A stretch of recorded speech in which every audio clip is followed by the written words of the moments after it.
ಕಳೆದ 6 ವರ್ಷಗಳಿಂದ ಭಾರತೀಯ ಸಂಸ್ಕೃತಿಯ ಹಾಗೂ ಮೌಲ್ಯಗಳನ್ನು ಮಕ್ಕಳಲ್ಲಿ ಜಾಗೃತಗೊಳಿಸಲು ಹಲವಾರು ಕಾರ್ಯಕ್ರಮಗಳನ್ನು ನಡೆಸುತ್ತಾ ಬಂದಿದೆ. ರಾಷ್ಟ್ರೀಯ ಶಿಕ್ಷಾ ಸಂಸ್ಥಾನದ ವಿದ್ಯಾಭಾರತಿ ಅಡಿಯಲ್ಲಿ ವಿದ್ಯಾರ್ಥಿಗಳಿಗೆ ನಮ್ಮ ನೆಲದ ಭಾಷೆ, ಕಲೆ, ಸಾಹಿತ್ಯ, ಇತಿಹಾಸ, ಶಿಲ್ಪಕಲೆ, ವಿಜ್ಞಾನ, ಗಣಿತ ಮೊದಲಾದ ಅಂಶಗಳನ್ನು ತಿಳಿಸಿಕೊಡುವ ಉದ್ದೇಶದಿಂದ ಅನೇಕ ಮಹನೀಯರ ಮಾರ್ಗದರ್ಶನದ ರಸ ನಿಮಿಷಗಳನ್ನು ನಿರ್ಮಿಸಿಕೊಡಲಾಗಿದೆ. ಭಾರತೀಯ ಮೌಲ್ಯಗಳು ಹಾಗೂ ಚಿಂತನೆಗಳನ್ನು ಮಕ್ಕಳಲ್ಲಿ ಬಿತ್ತಲು ಒಂದು ಹೊಸ ಕಾರ್ಯಕ್ರಮವನ್ನು ಕೈಗೆತ್ತಿಕೊಂಡ ಶಕ್ತಿ ಸಂಸ್ಥೆಯು ಶಕ್ತಿ ಸನಾತನ ಸಂಪದ ಎಂಬುದನ್ನು ಶುರು ಮಾಡಿ, ಸನಾತನ ಎಂಬುದಕ್ಕೆ ಹಳೆಯ, ಪುರಾತನ ಅಥವಾ ನಾಶವಿಲ್ಲದ್ದು ಎಂಬ ಅರ್ಥವಿದ್ದು, ಸಂಪದ ಎಂದರೆ ಉತ್ತಮವಾದ ಹೆಜ್ಜೆ ಎಂಬ ಅರ್ಥವನ್ನು ಹೊಂದಿ ಸನಾತನ ಚಿಂತನೆಯ ಕಡೆಗೆ ಉದಾತ್ತವಾದ ಹೆಜ್ಜೆಯನ್ನು ಶಕ್ತಿ ವಿದ್ಯಾಸಂಸ್ಥೆ ಈಗ ಇಡುತ್ತಾ ಬಂದಿದೆ. ಪ್ರತಿ ತಿಂಗಳಲ್ಲಿ 2 ಉಪನ್ಯಾಸಗಳು ನಾಡಿನ ವಿವಿಧ ಪಂಡಿತರಿಂದ ಆಯೋಜನೆಗೊಳ್ಳುವ ಈ ಸನಾತನ ಸಂಪದ ರಾಮಾಯಣ, ಮಹಾಭಾರತ, ಪುರಾಣಗಳು, ವೇದ, ಜ್ಯೋತಿಷ, ಭಾರತೀಯ ವಿಜ್ಞಾನ, ಭಾರತೀಯ ಗಣಿತ, ಸಾಹಿತ್ಯ, ಶಿಲ್ಪಕಲೆ, ಇತಿಹಾಸ, ಖಗೋಳಶಾಸ್ತ್ರ, ಯೋಗ, ಆಯುರ್ವೇದ ಹೀಗೆ 10 ಹಲವಾರು ಭಾರತೀಯ ಜ್ಞಾತ ಪರಂಪರೆಯ ಕವಲುಗಳನ್ನು ವಿದ್ಯಾರ್ಥಿಗಳಿಗೆ ಪರಿಚಯಿಸುತ್ತಾ ಬಂದಿದೆ. ಮಾತಾ ಭೂಮಿ ಪುತ್ರೋಹಂ ಪೃಥಿವ್ಯಾ ವಸುದೈವ ಕುಟುಂಬಕಂ ಮೊದಲಾದ ಉದಾತ್ತ ಭಾವವನ್ನು ಮಕ್ಕಳಲ್ಲಿ ಬೆಳೆಸುವ ಈ ವಿನೂತ ಕಾರ್ಯಕ್ರಮ ಭಾರತಕ್ಕೆ ಅತ್ಯುತ್ತಮ ಪ್ರಜೆಯನ್ನು ನೀಡಲಿ ಎಂಬುದು ಸಂಸ್ಥೆಯ ಆಶಯ. ಈ ನಿಟ್ಟಿನಲ್ಲಿ ಶಕ್ತಿ ಸನಾತನ ಸಂಪದದ ಈ ತಿಂಗಳ ಅಧ್ಯಾಯವನ್ನು ಸಂಪನ್ನಗೊಳಿಸಲು ನಮ್ಮೊಂದಿಗಿದ್ದಾರೆ ಬಾರ್ಕೂರಿನ ಶ್ರೀ NR ದಾಮೋದರ್ ಶರ್ಮಾ ಶ್ರೀಯುತರೊಂದಿಗೆ ನಮ್ಮ ಸಂಸ್ಥೆಯ ಆಡಳಿತಾಧಿಕಾರಿಯಾದಂಥ ಡಾಕ್ಟರ್ KC ನಾಯಕರು ಹಾಗೂ ಮುಖ್ಯ ಸಲಹೆಗಾರರಾದಂಥ ಶ್ರೀ ರಮೇಶ್ K ಅವರು ಇದ್ದಾರೆ. ಇವರನ್ನು ಗಣ್ಯರನ್ನು ದೀಪ ಬೆಳಗಿಸಲು ವೇದಿಕೆಗೆ ಆಹ್ವಾನಿಸುತ್ತಿದ್ದೇನೆ.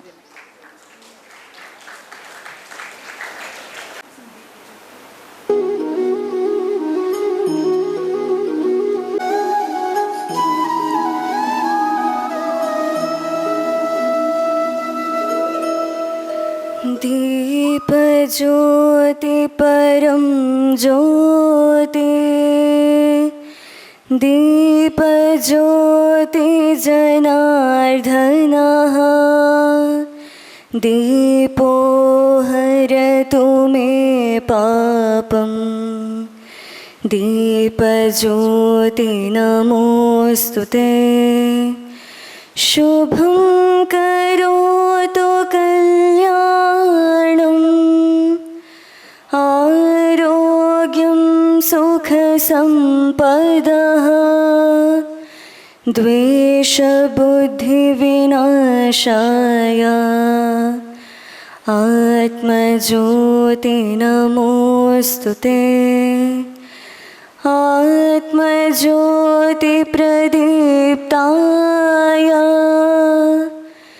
ब्रह्मज्योति नमोस्तुते, ब्रह्मज्योति प्रदीप्ताय, गुरुर्ज्योति नमोस्तुते.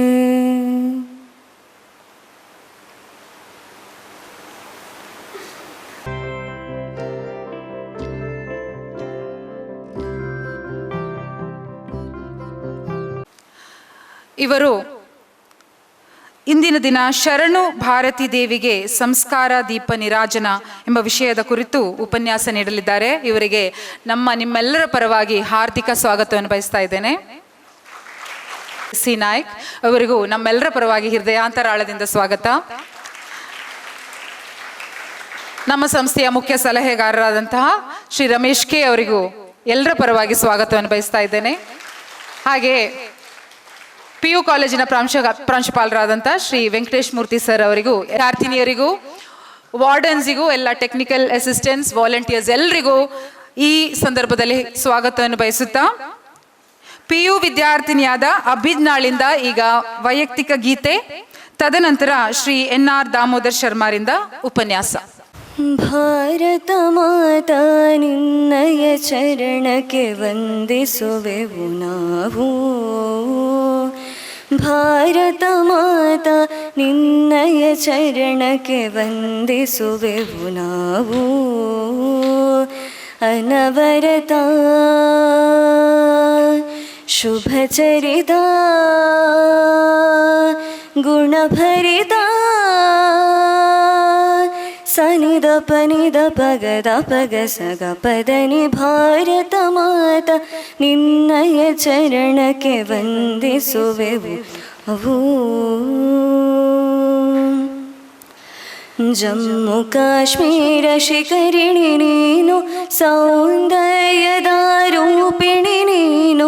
ಜಮ್ಮು ಕಾಶ್ಮೀರ ಶಿಖರಿಣಿ ನೀನು, ಸೌಂದರ್ಯದ ರೂಪಿಣಿ ನೀನು. ಕನ್ಯಾಕುಮಾರಿ ಪದ ಪದ್ಮಿನಿಯೇ ಪಾವನ ಚರಣಿ ನೀನು. ಪಂಜಾಬ ಸಿಂಧು ಗುಜರ ಮರಾಠ ದ್ರಾವಿಡ ಉತ್ಕಲ ವಂಗ. ದ್ರಾವಿಡ ಉತ್ಕಲ ವಂಗ, ದ್ರಾವಿಡ ಉತ್ಕಲ ವಂಗ. ಸನಿದ ಪನಿದ ಪಗದ ಪಗ ಸಗ ಪದನಿ. ಭಾರತ ಮಾತಾ ನಿನ್ನಯ ಚರಣಕ್ಕೆ ವಂದಿಸುವೆವು ನಾವು. ಗಾಂಧಿ ನೆಹರು ಜನಿಸಿದ ನಾಡು, ರಾಮಕೃಷ್ಣರು ನೆಲೆಸಿದ ಬೀಡು. ಗಾಂಧಿ ನೆಹರು ಜನಿಸಿದ ನಾಡು, ರಾಮಕೃಷ್ಣರು ನೆಲೆಸಿದ ಬೀಡು. ಸಿದ್ಧ ಬುದ್ಧರು ನೆಲೆಸಿದ ನಾಡು, ಕವಿ ಪುಂಗವರ ಬೀಡು. ವಿಂಧ್ಯ ಹಿಮಾಚಲ ಯಮುನಾ ಗಂಗಾ, ಉಚ್ಛಲ ಜಲಧಿ ತರಂಗ. ಉಚ್ಛಲ ಜಲಧಿ ತರಂಗ, ಉಚ್ಛಲ ಜಲಧಿ ತರಂಗ. ಸನಿದ ಪನಿದ ಪಗದ ಪಗ ಸಗ ಪದನಿ. ಭಾರತ ಮಾತಾ ನಿನ್ನಯ ಚರಣಕ್ಕೆ ವಂದಿಸುವೆವು ನಾವು. ಭಾರತ ಮಾತಾ ನಿನ್ನಯ ಚರಣಕ್ಕೆ ವಂದಿಸುವೆವು ನಾವು ಅನವರತ. ಶುಭಚರಿತ ಗುಣಭರಿತ ಸನಿದ ಪನಿದ ಪಗದ ಪಗ ಸಗ ಪದನಿ. ಭಾರತ ಮಾತಾ ನಿನ್ನಯ ಚರಣಕ್ಕೆ ವಂದಿಸುವೆವು ನಾವು, ವಂದಿಸುವೆವು ನಾವು. ಶ್ರೀ ಗುರುಭ್ಯೋ ನಮಃ. ಸೃಷ್ಟಿಸ್ಥಿತಿ ವಿನಾಶಾನಾಂ ಶಕ್ತಿಭೂತೆ ಸನಾತನಿ, ಗುಣಾಶ್ರಯೇ ಗುಣಮಯೇ ನಾರಾಯಣೀ ನಮೋಸ್ತುತೆ. ಸಂಸಾರೈಕ ನಿಮಿತ್ತಾಯ ಸಂಸಾರ ನಿಧನಾಯ ಚ ನಮಃ ಸಂಸಾರ ರೂಪಾಯ ನಿಸ್ಸಂಸಾರಾಯ ಶಂಭವೇ. ಗೌರವಾನ್ವಿತರಾದಂತಹ ಕೆ.ಸಿ. ನಾಯ್ಕರೇ ಹಾಗೂ ಇಲ್ಲಿ ಪಾಲ್ಗೊಳ್ಳುತ್ತಿರುವಂತಹ ಎಲ್ಲ ಶಿಕ್ಷಕ ಬಂಧುಗಳೇ, ಶಿಕ್ಷಕೇತರ ಬಂಧುಗಳೇ, ನೆಚ್ಚಿನ ವಿದ್ಯಾರ್ಥಿ ಸ್ನೇಹಿತರೆ, ಈ ಶಾಲೆಯ ಹೆಸರು ಕೇಳಿದಾಗ ಅತ್ಯಂತ ಸಂತೋಷ ಆದದ್ದು ಯಾಕೆ ಅಂತಂದರೆ, ನಿಮಗೆಲ್ಲ ಗೊತ್ತಿರಲಿ, ಶಕ್ತಿ PU ಕಾಲೇಜ್ ಅಂತ ಹೆಸರಿಟ್ರು. ಶಕ್ತಿ ಅಂತಂದರೆ ನಾವೆಲ್ಲ ತಿಳ್ಕೊಂಡಿದ್ದೇವೆ ದೇಹದ ಬಲ ಅಂತ. ಅದರ ಜೊತೆಗೆ ದೇವರಿಗಿರುವಂತಹ ಒಂದು ಹೆಸರು ಕೂಡ ಶಕ್ತಿ ಅಂತ. ನಾವು ಏನು ಯೋಚನೆ ಮಾಡಬೇಕು ಅಂತಂದರೆ, ನಾವು ಯಾವ ಜಾಗದಲ್ಲಿ ನಿಂತಿದ್ದೇವೆ, ಆ ವಾತಾವರಣ ಹೇಗಿದೆ, ಅದು ನಮ್ಮ ಬದುಕನ್ನು ಹೇಗೆ ಕಟ್ಟಿಕೊಳ್ಳಬಹುದು, ಅಥವಾ ನಾವು ಬೆಳೆಯುವುದಕ್ಕೆ ಅಲ್ಲಿ ಏನೆಲ್ಲ ಅವಕಾಶಗಳಿರಬಹುದು ಅಂತ ಯೋಚನೆ ಮಾಡ್ತಾ ಹೆಜ್ಜೆ ಇಡಬೇಕಂತೆ. ನಿಮಗೆಲ್ಲ ಗೊತ್ತಿರಬೇಕು, ನಿಮಗೊಂದೊಂದು ಹೆಸರಿಟ್ಟಿರ್ತಾರೆ. ಆ ಹೆಸರು ಇಟ್ಟಾಗ ಹೆಸರಿನ ಹಿಂದೆ ಒಂದು ಅರ್ಥ ಇರ್ತದೆ. ಆ ಅರ್ಥ ನಿಮ್ಮ ಬದುಕಿನಲ್ಲಿ ಮತ್ತೆ ಕಾಣಿಸಿಕೊಳ್ಳಬೇಕು ಅನ್ನುವ ಕಾರಣಕ್ಕೆ ಆ ಹೆಸರನ್ನಿಟ್ಟಿರ್ತಾರೆ. ಸುಮ್ಮನೆ ಉದಾಹರಣೆಗೆ ಹೇಳ್ತೇನೆ, ಒಬ್ಬನಿಗೆ ಸೂರ್ಯ ಅಂತ ಹೆಸರಿಟ್ಟಿರ್ತಾರೆ ಅಂತ ಇಟ್ಕೊಳ್ಳಿ. ಇವತ್ತಿನ ಹೆಸರೆಲ್ಲ ಕನ್ಫ್ಯೂಸ್ ಇದೆ ತುಂಬ. ಏನೇ ಇರಲಿ, ಒಬ್ಬನಿಗೆ ಸೂರ್ಯ ಅಂತ ಹೆಸರಿಟ್ಟರೆ ಅವರ ಕನಸು ಏನಿರ್ತದೆ ಅಂದರೆ, ನನ್ನ ಮಗನ ಬದುಕಿನಲ್ಲಿ ಯಾವತ್ತೂ ಕತ್ತಲೆ ಅನ್ನೋದು ಬರಬಾರ್ದು ಅಂತ. ಅವನು ಸೂರ್ಯನ ಹಾಗೆ ಬೆಳಗುತ್ತಾ ಇರಬೇಕು, ಜಗತ್ತಿಗೆ ಬೆಳಕು ಕೊಡುವಂತಹ ಶ್ರೇಷ್ಠ ವ್ಯಕ್ತಿಯಾಗಿರಬೇಕು ಅನ್ನೋ ಕಾರಣಕ್ಕೆ ಅಂತಹ ಆಶಯದಿಂದ ತನ್ನ ಮಗನಿಗೆ ಸೂರ್ಯ ಅಂತ ಹೆಸರಿಡ್ತಾರೆ. ಹಾಗೆ ನಿಮ್ಮ ಶಾಲೆಗೆ ಶಕ್ತಿ ಅಂತ ಯಾಕೆ ಹೆಸರಿಟ್ಟಿದ್ದಾರೆ ಅಂತ ನಾನು ಅವರನ್ನು ಕಾರಣ ಕೇಳೋದಿಲ್ಲ. ಆದರೆ ನಮಗನ್ನಿಸಬೇಕಾದ್ದೇನು ಅಂತಂದರೆ, ಈ ಶಾಲೆಯಲ್ಲಿ ಓದುವ ಮಕ್ಕಳಾದ ನಮಗೆ ಈ ಶಾಲೆ ನಮ್ಮ ಬದುಕಿನ ಶಕ್ತಿ ಆಗಬೇಕು. ಇಲ್ಲಿ ಸಿಕ್ಕುವಂತಹ ಶಿಕ್ಷಣ ನಮ್ಮ ಬದುಕಿನ ಶಕ್ತಿ ಆಗಬೇಕು. ಇಲ್ಲಿ ಸಿಕ್ಕುವಂತಹ ನೈತಿಕ ಮೌಲ್ಯಗಳು ನಿಮ್ಮ ಬದುಕಿನಲ್ಲಿ ಶಕ್ತಿಯಾಗಬೇಕು. ಈ ಕನಸಿನೊಂದಿಗೆ ಈ ಶಾಲೆಯಲ್ಲಿ ನೀವು ಓದುವುದಕ್ಕೆ ನಿಮ್ಮನ್ನು ನೀವು ತೊಡಗಿಸಿಕೊಂಡ್ರೆ ನಿಮ್ಮ ಬದುಕು ಸಾರ್ಥಕ ಮಾತ್ರ ಅಲ್ಲ, ನಾಳೆ ನೀವು ಬೆಳೆದು ನಿಂತಾಗ, ನೀವು ಜಗತ್ತಿನ ಶಕ್ತಿಯಾಗಿ ಕಾಣಿಸಿಕೊಂಡಾಗ ಈ ಶಾಲೆಯನ್ನು ನೆನಪಿಸಿಕೊಂಡ್ರೆ ನೀವು ಇಲ್ಲಿ 2 ಅಕ್ಷರ ಕಲಿತದ್ದಕ್ಕೆ ಅದು ಸಾರ್ಥಕ ಆಗುತ್ತದೆ. ಆದ್ದರಿಂದ ಬಹಳ ದೊಡ್ಡ ಕನಸು ಕಟ್ಟಿಕೊಂಡು ಈ ಶಾಲೆಯನ್ನು ಸ್ಥಾಪಿಸಿದ ಶಾಲೆಯ ಸಂಸ್ಥಾಪಕರಿಗೆ ನೀವೊಂದು ಗೌರವದ ಚಪ್ಪಾಳೆಯ ಅಭಿನಂದನೆಗಳನ್ನು ಸಲ್ಲಿಸಬೇಕು. ಮಕ್ಕಳು ಕೇಳದೆ, ಇಲ್ಲಿ ಸುಮಾರು 6ನೇ ತರಗತಿಯಿಂದ ತೊಡಗಿದರೆ PUC ವರೆಗಿನ ಮಕ್ಕಳಿದ್ದೀರಿ ಅಂತ ನೆನಪಿಟ್ಟುಕೊಳ್ಳಿ. ನಾನು ನಿಮ್ಮ ಹತ್ರ ಉದ್ದಕ್ಕೂ ಮಾತಾಡ್ತಾ ಹೋಗ್ತೇನೆ ಅಂತಲ್ಲ, ಮಧ್ಯೆ ನಾನು ನೀವು ಮಾತನಾಡ್ತಾ ಈ ಕಾರ್ಯಕ್ರಮವನ್ನು ಪೂರೈಸಿಕೊಳ್ಳೋಣ. ನಾನೇನಾದರೂ ಪ್ರಶ್ನೆ ಕೇಳಿದ್ರೆ ನೀವು ಪಕ್ಕನೆ ನನಗೆ ಉತ್ತರ ಕೊಡಬೇಕು. ಯಾಕೆ ಅಂದರೆ ಅನೇಕ ಶಾಲೆಗಳಲ್ಲಿ ಉತ್ತರ ಗೊತ್ತಿದ್ರೂ ಮಕ್ಕಳು ಎದ್ದು ನಿಲ್ಲೋದಿಲ್ಲ, ಮಾತನಾಡುವುದಿಲ್ಲ. ನೀವು ಶಕ್ತಿ ಕಾಲೇಜಿನವರಾದ್ದರಿಂದ ಶಕ್ತಿಯುತರಾಗಿ ಗೆದ್ದು ನಿಂತು ಮಾತನಾಡಬೇಕು. ನಾನು ಮೊಟ್ಟ ಮೊದಲು ನಿಮಗೆಲ್ಲ ಹೇಳಬೇಕಾದ ಮುಖ್ಯ ವಿಷಯ ಏನು ಅಂದರೆ, ನಾವು ಬಂದು ನಿಂತ ಜಾಗ ಯಾವುದು ಅಂತ ನಮಗೆ ಗೊತ್ತಿರಬೇಕಂತೆ. ನಾವೆಲ್ಲಿ ಬಂದು ನಿಂತಿದ್ದೇವೆ ಅಂತ ಗೊತ್ತಿರಬೇಕು. ನೀವು ಈಗ ಶಾಲೆ ಬರಬೇಕಿದ್ರೆ ನೀವು ಎಷ್ಟನೇ ಕ್ಲಾಸ್ನಲ್ಲಿ ಇದ್ದೀರಿ ಅಂತ ಗೊತ್ತಿದ್ರೆ ಆ ಕ್ಲಾಸಿಗೆ ಸರಿಯಾಗಿ ಓದಬೇಕು ಅಂತ ನಿಮಗೂ ಅನ್ನಿಸ್ತದೆ ಅಲ್ವಾ? ಹಾಗೆ ನಾವು ಬಂದು ನಿಂತ ಜಾಗ ಯಾವುದು ಅಂತ ಯೋಚನೆ ಮಾಡಿದ್ರೆ, ನಾವು ಇವತ್ತು ಈ ವೇದಿಕೆಯಲ್ಲಿ ನಿಂತಿದ್ದೇವೆ. ಎಲ್ಲಕ್ಕಿಂತ ಮಿಗಿಲಾಗಿ ನೀವೆಲ್ಲ ನಿಂತದ್ದು ತಾಯಿ ಭಾರತಾಂಬೆಯ ಮಡಿಲಲ್ಲಿ, ಅಂದರೆ ಭಾರತದ ನೆಲದಲ್ಲಿ ನಾವು ನಿಂತಿದ್ದೇವೆ. ನಮ್ಮ ಕಲ್ಪನೆ ಎಷ್ಟು ಚೆನ್ನಾಗಿದೆ ಅಂತಂದರೆ, ಭಾರತಾಂಬೆಯ ಫೋಟೋ ಎಷ್ಟು ಜನ ನೋಡಿದ್ದೀರಿ? ಕೈ ಎತ್ತಿ ಒಮ್ಮೆ. ಭಾರತಾಂಬೆಯ ಫೋಟೋ ನೋಡಿದವರು ಕೆಲವರು ನಿಧಾನಕ್ಕೆ ಕೈ ಇದ್ದೀರಿ. ಒಂದು ಮಗು ಮಲಗಿದ್ದಾಳೆ, ಅವಳು ಮಲ್ಲೆ ಎಬ್ಬಿಸಿ ಮಗ ಅಲ್ಲಿ ಪಕ್ಕ ಮಲ್ಕೊಂಡಿದ್ದಾಳೆ. ಅವಳೆ ಕೈ ಬಿಡಿ ಮಕ್ಕಳೇ, ಕೈ ಬಿಡಿ. ನೀವು ಭಾರತಾಂಬೆಯ ಫೋಟೋ ನೋಡಲಿಲ್ಲ ಅಂತ ಯಾರಾದರೂ ಅನ್ನಿಸಿಕೊಂಡದಿದ್ದರೆ, ಈ ವೇದಿಕೆಯಲ್ಲಿ ಕಾಣ್ತಲ್ಲಿರುವ 3 ಫೋಟೋಗಳಲ್ಲಿ ಈ ಬದಿಯ ಫೋಟೋ ಭಾರತಾಂಬೆದ್ದು. ನಿಮ್ಗೆ ನೆನಪಿರಲಿ, ಅವಳನ್ನು ಯಾಕೆ ಹಾಗೆ ಚಿತ್ರ ಮಾಡಿದ್ದಾರೆ ಅಂತಂದರೆ, ನೀವು ಬೇರೆ ದೇಶದವ್ರ ಹತ್ರ ಹೋಗಿ ನಿಮ್ಮ ದೇಶ ಹೇಗಿದೆ ಅಂತ ಕೇಳಿದರೆ ಅವರ ದೇಶದ ಮ್ಯಾಪ್ ತೋರಿಸ್ಬೋದು ಅವರು. ನಮಗೂ ಮ್ಯಾಪ್ ಇದೆ, ಆದರೆ ಎಲ್ಲಕ್ಕಿಂತಲೂ ಹೆಚ್ಚಾಗಿ ನಾವು ನಿಂತ ಭೂಮಿಯನ್ನು ನಮ್ಮ ಅಮ್ಮನ ಹಾಗೆ ಅಂತ ಪ್ರೀತಿಸಿದ ಬಹಳ ದೊಡ್ಡ ಪರಂಪರೆ ನಮ್ಮದು. ಹಾಗಾಗಿ ತಾಯಿ ಭಾರತಾಂಬೆಯ ಚಿತ್ರವನ್ನು ನೀವು ನೋಡಿದ್ರೆ, ಶಿರದಲ್ಲಿ ಹರಡಿದ ಕೇಶರಾಶಿಯ ಮೇಲೆ ಗಂಧ ಕುಸುಮವ ಹೊತ್ತು, ಆಕೆಯ ಲಲಾಟದಲ್ಲಿ ರಾರಾಜಿಸುವ ಕುಂಕುಮದ ಬೊಟ್ಟು, ಆಕೆಯ ನಾಸಿಕವನ್ನಲಂಕರಿಸಿದ ಸ್ವರ್ಣದ ನತ್ತು, ಕೊರಳಲ್ಲಿ ಮಿಂಚುವ ಹಾರ ಸಂಪತ್ತು, ಆಕೆಯ ಕರ್ಣದಲ್ಲಿ ಸೌಭಾಗ್ಯದ ಓಲೆ, ಕೈಯಲ್ಲಿ ಅರಳಿದ ಧ್ವಜ ಇತ್ತು ಅನ್ನುವ ನಗುಮೊಗದ ಸಿಂಹವಾಹಿನಿಯಾದ ಒಂದು ತಾಯಿಯ ಚಿತ್ರ ನಮಗಲ್ಲಿ ಕಾಣಿಸಿಕೊಳ್ಳುತ್ತದೆ. ಅದರ ತಾತ್ಪರ್ಯ ಏನು ಅಂತಂದರೆ, ಮಕ್ಕಳೇ, ನೀವೆಲ್ಲ ಬೆಳೆಯಬೇಕಾದದ್ದು ಸಾಮಾನ್ಯರಾಗಿ ಅಲ್ಲ, ತಾಯಿ ಭಾರತೀಯಂತೆ ಬೆಳೆದು ನಿಲ್ಲಬೇಕಾದವರು ಅನ್ನುವ ಕಾರಣಕ್ಕೆ ಆ ಭಾರತವನ್ನು ನಾವು ನೋಡಬೇಕು. ನಾನು ಇಷ್ಟು ಜನ ಹುಡುಗ ಸೇರಿದ್ದೀರಲ್ಲ, ನಿಮ್ಮ ಹತ್ರ ಒಂದು ಪ್ರಶ್ನೆ ಕೇಳುತ್ತೇನೆ. ಭಾರತ ಅನ್ನುವ ಹೆಸರು ಯಾಕೆ ಬಂತು? ಅಥವಾ ಭಾರತ ಅನ್ನುವ ಶಬ್ದದ ಅರ್ಥ ಏನು ಅಂತ ಗೊತ್ತಿರುವವರು ಎಷ್ಟು ಜನ ಇದ್ದೀರಿ? ಕೈ ಎತ್ತಿ. ನಿಮ್ಮ ತಿಳುವಳಿಕೆಯ ಮಟ್ಟದಲ್ಲಿ ತುಂಬ ನನಗೆ ನಿರೀಕ್ಷೆ ಇಲ್ಲ. ಭಾರತ ಅನ್ನುವ ಶಬ್ದದ ಅರ್ಥ ಏನು ಅಂತ ಸರಿ ಎತ್ತಿ ಕೈ. ನೀವು ಅರ್ಧ ಕೈ ಎತ್ತಬೇಡಿ. ಒಂದು ನೆನಪಿಳ್ಳಿ, ನೀವು ಯಾವುದೇ ಜಾಗಕ್ಕೆ ಹೋಗಿ, ದೊಡ್ಡ ಸಭೆ ಸಮಾರಂಭಕ್ಕೆ ಹೋಗಿ, ಹಿಂದೆ ಕುರ್ಚಿ ಎಲ್ಲಿದೆ ಅಂತ ಹುಡುಕಬೇಡಿ, ಮುಂದೆ ಕುರ್ಚಿ ಎಲ್ಲಿದೆ ಅಂತ ಹುಡುಕಿ. ಕೇಳಿದಾಗ ಗೊತ್ತಿದ್ರೆ ಆತ್ಮವಿಶ್ವಾಸದಿಂದ ಕೈ ಎತ್ತಿ, ಅರ್ಧ ಕೈ ಎತ್ತಬೇಡಿ. ಯಾಕೆ ಗೊತ್ತಾ? ಜಗತ್ತಿನಲ್ಲಿ ಎಲ್ಲ ಗೊತ್ತಿದ್ದವರು ಯಾರೂ ಇಲ್ಲ, ಪೂರ್ತಿ ಗೊತ್ತಿದ್ದವರು ಅಂತ ಯಾರೂ ಇಲ್ಲ, ಗೊತ್ತಿರುವವ್ರಿಗೆ ಹೆಚ್ಚು ಜನ ಇಲ್ಲ. ಜಗತ್ತಿನಲ್ಲಿ ಎಲ್ಲರೂ ಒಳ್ಳೆಯವರಲ್ಲ, ಒಳ್ಳೆಯವರು ಬಹಳ ಮಂದಿ ಇಲ್ಲ, ಹಾಗಂತ ಎಲ್ಲರೂ ಕೆಟ್ಟವರಲ್ಲ. ಅದರ ಬಗ್ಗೆ ಮಾತಾಡೋಣ. ಆದರೆ ಭಾರತ ಅನ್ನುವ ಶಬ್ದಕ್ಕೆ ಅರ್ಥ ಗೊತ್ತಿರೋರು ಯಾರು ಅಂತ ಕೇಳಿದ್ದೇನೆ. ದಯವಿಟ್ಟು ಧೈರ್ಯದಿಂದ ಕೈ ಎತ್ತಿ. ಒಬ್ಬಳು ಕೈ ಎತ್ತಾಳೆ, 3 ಜನ 4 ಜನ ಕೈ. ಯಾರಾದರೂ ಒಬ್ಬರು ಹೇಳ್ತೀರಾ?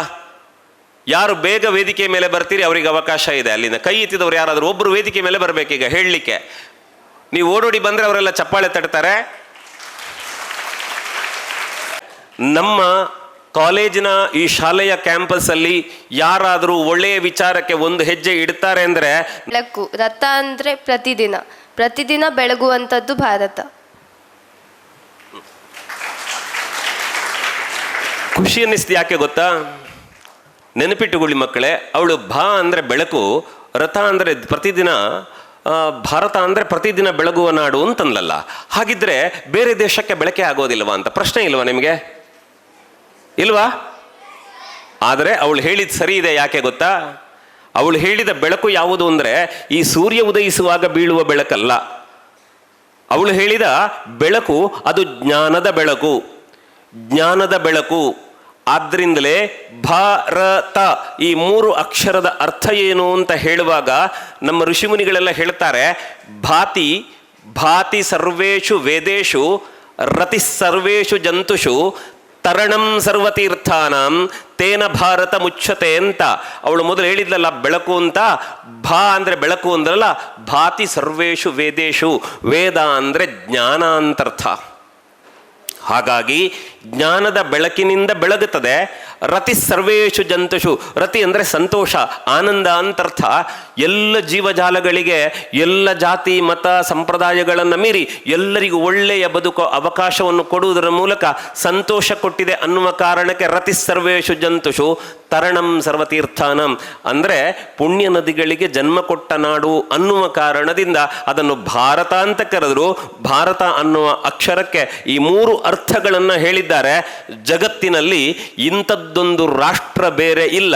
ಋಷಿ ಪರಂಪರೆಯನ್ನು ಹೊಂದಿ ಒಳ್ಳೆಯ ಜ್ಞಾನವನ್ನು ಕೊಟ್ಟು ಎಲ್ಲರಿಗೂ ಸಂತೋಷ ಕೊಟ್ಟು ಎಲ್ಲರೂ ನಮ್ಮವರು ಬನ್ನಿ ಬನ್ನಿ ಅಂತ ಕರೆದು ಅನ್ನ ಕೊಡುವಂತಹ ಏಕೈಕ ದೇಶ ಜಗತ್ತಿನಲ್ಲಿದ್ದರೆ ಅದು ಭಾರತ ಮಾತ್ರ.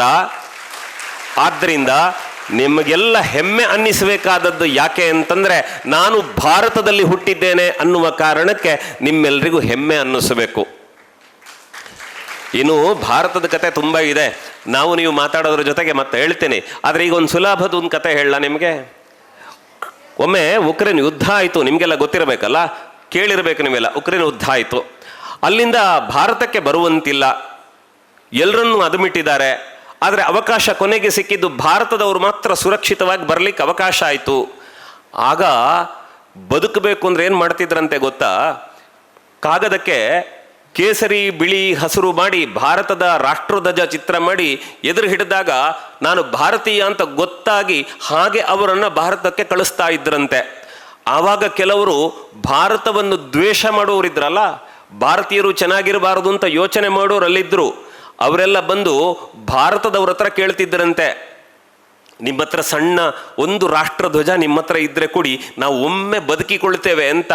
ನೆನಪಿಟ್ಟುಕೊಳ್ಳಿ, ಇಡೀ ಜಗತ್ತು ಭಯಪಡಬೇಕಿದ್ರೆ ಭಾರತದ ರಾಷ್ಟ್ರಧ್ವಜವನ್ನು ನೋಡಿ ಆ ದೇಶದಿಂದ ಈ ದೇಶಕ್ಕೆ ಬರುವಾಗ ನಮ್ಮ ವಿರುದ್ಧ ನಿಂತವರು, ನಮ್ಮ ಕೆಡುಕನ್ನು ಹಾರೈಸಿದವರು ಕೂಡ ನಮ್ಮ ರಾಷ್ಟ್ರಧ್ವಜ ಕೇಳಿ ಬದುಕುತ್ತಾರೆ ಅಂತಂದರೆ ನಮ್ಮ ಭಾರತ ಎಷ್ಟು ಶಕ್ತಿಯುತವಾದದ್ದು ಅನ್ನೋದನ್ನು ನಾವು ನೆನಪು ಮಾಡಿಕೊಳ್ಳಬೇಕು. ಆದ್ದರಿಂದ ಶಕ್ತಿಯುತವಾದ ಭಾರತದ ಶಕ್ತಿ ಕಾಲೇಜಿನಲ್ಲಿ ಓದುವ ಮಕ್ಕಳು ನೀವು ಶಕ್ತಿವಂತರಾಗಬೇಕು. ಯಾವುದರಲ್ಲಿ ಅಂದರೆ ಒಂದು ಬುದ್ಧಿಯಲ್ಲಿ, ಇನ್ನೊಂದು ದೇಹದಲ್ಲಿ, ಜೊತೆಗೆ ನಿಮ್ಮ ನೈತಿಕ ಶಕ್ತಿಯ ಮೂಲಕ ನೀವು ಶಕ್ತಿವಂತರಾಗಿ ಅಪ್ಪ ಅಮ್ಮನ ಅಲ್ಲ ಈ ಜಗತ್ತಿನ ಆಸ್ತಿಗಳಾಗಿ ಬೆಳಗಬೇಕು. ನಾನು ಮಾತಾಡುವುದಕ್ಕೆ ಹೊರಡಬೇಕಾದ ಮುಖ್ಯ ವಿಷಯ ಏನು ಅಂದರೆ ನಿಮ್ಮ ಮಕ್ಕಳ ಜೊತೆ ಒಂದಿಷ್ಟು ಮಾತನಾಡುತ್ತೇನೆ. ನೆನಪಿಟ್ಟುಕೊಳ್ಳಿ, ನೀವು ಮೊದಲು ನಮ್ಮ ಈ ಭಾರತ ನೆಲದಲ್ಲಿ ಹುಟ್ಟಿದಾಗ ನಮಗೆ ಯಾರೆಲ್ಲ ದೇವರು ಅಂತ ಪ್ರಶ್ನೆ ಮಾಡಿದರೆ ಹಿರಿಯರು ಮೊದಲು ಹೇಳ್ತಾರೆ, ನಿನ್ನ ಹೆತ್ತ ತಾಯಿಯನ್ನು ನೀನು ದೇವರು ಅಂತ ಭಾವಿಸಬೇಕು ಅಂತ. ನಾನು ಒಂದು ಪ್ರಶ್ನೆ ಕೇಳಲ್ಲ, ಇಲ್ಲಿ ಇಷ್ಟು ಜನ ಇದ್ದೀರಲ್ಲ, ಯಾರ ಅಮ್ಮ ತುಂಬ ಒಳ್ಳೆಯವರು ಹೇಳಿ? ಕೈಯಲ್ಲವ್ರು ಯಾಕೆ ಅರ್ಧ ಕೈ ಎತ್ತಿದ್ದೀರಿ? ಬೈತಾರ ಮನೆಯಲ್ಲಿ ಅಮ್ಮ? ಮತ್ತೆ ಕೈ ಪೂರ್ತಿ ಮೇಲೆತ್ತು. ನಾನು ಆಗ ಹೇಳಿದ್ದೇನೆ, ನೀವು ಅರ್ಧ ಕೈ ಎತ್ತಿದರೆ ನಿಮ್ಮ ಅಮ್ಮ ಅರ್ಧ ಅಷ್ಟೇ ಒಳ್ಳೆಯವರಾಗ್ತಾರೆ. ಪೂರ್ತಿ ಒಳ್ಳೆಯವರನ್ನು ಕೈ ಎತ್ತಬೇಕು. ಸಾಕು, ಕೈ ಬಿಡಿ. ಎಲ್ಲ ಮಕ್ಕಳು ಕೈ ಎತ್ತಿದ್ದೀರಿ, ಖುಷಿ ಆಯಿತು. ಇನ್ನು ಮುಂದೆ ಇನ್ನೊಂದು ಮಾತು ಕೇಳಲ್ಲ, ಯಾರ ಅಪ್ಪ ತುಂಬ ಒಳ್ಳೆಯವರು? ಅರೆ ಅದೇನು ಬಹಳ ಬೇಗವಾಗಿ ಕೈ ಎತ್ತೀರಿ?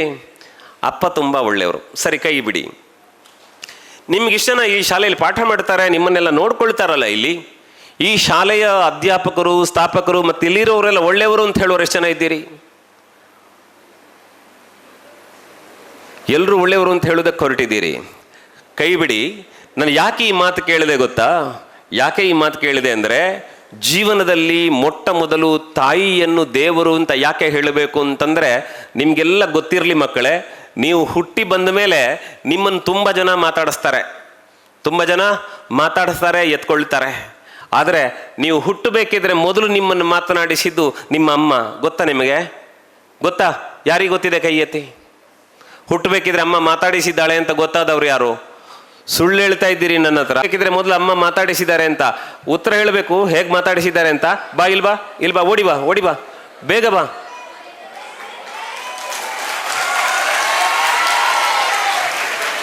ಮಕ್ಕಳೇ ನೆನಪಿಟ್ಟುಕೊಳ್ಳಿ, ನಿಮ್ಮ ಶಾಲೆಯಲ್ಲಿ ಎಂಥ ಮಕ್ಕಳೆಲ್ಲ ಇದ್ದಾರೆ ಅಂದರೆ, ನಾನು ಈ ಪ್ರಪಂಚಕ್ಕೆ ಹುಟ್ಟು ಬರಬೇಕಿದ್ರೆ ಮೊದಲೇ ನಮ್ಮ ಮಾತಾಡಿಸಿದ್ದಾಳೆ ಅಂತ ಗೊತ್ತಿರುವ ಮಕ್ಕಳಿದ್ದಾರೆ. ಅದರಲ್ಲಿ ಒಬ್ಬ ಮಾತಾಡ್ತಾನೆ. ಏನು ಅಂತ ಹೇಳು. ಯಾವತ್ತು ಮಾತಾಡಿಸಿದ್ರು? ಸರ್, ನಾವು ಹೊಟ್ಟೆಯಲ್ಲಿರುವಾಗ ಅಮ್ಮ ಮಾತಾಡ್ಸ್ತಾರೆ ನಮ್ಮನ್ನ. ಹೇಗೆ ಗೊತ್ತಾಯ್ತು ನಿನಗೆ?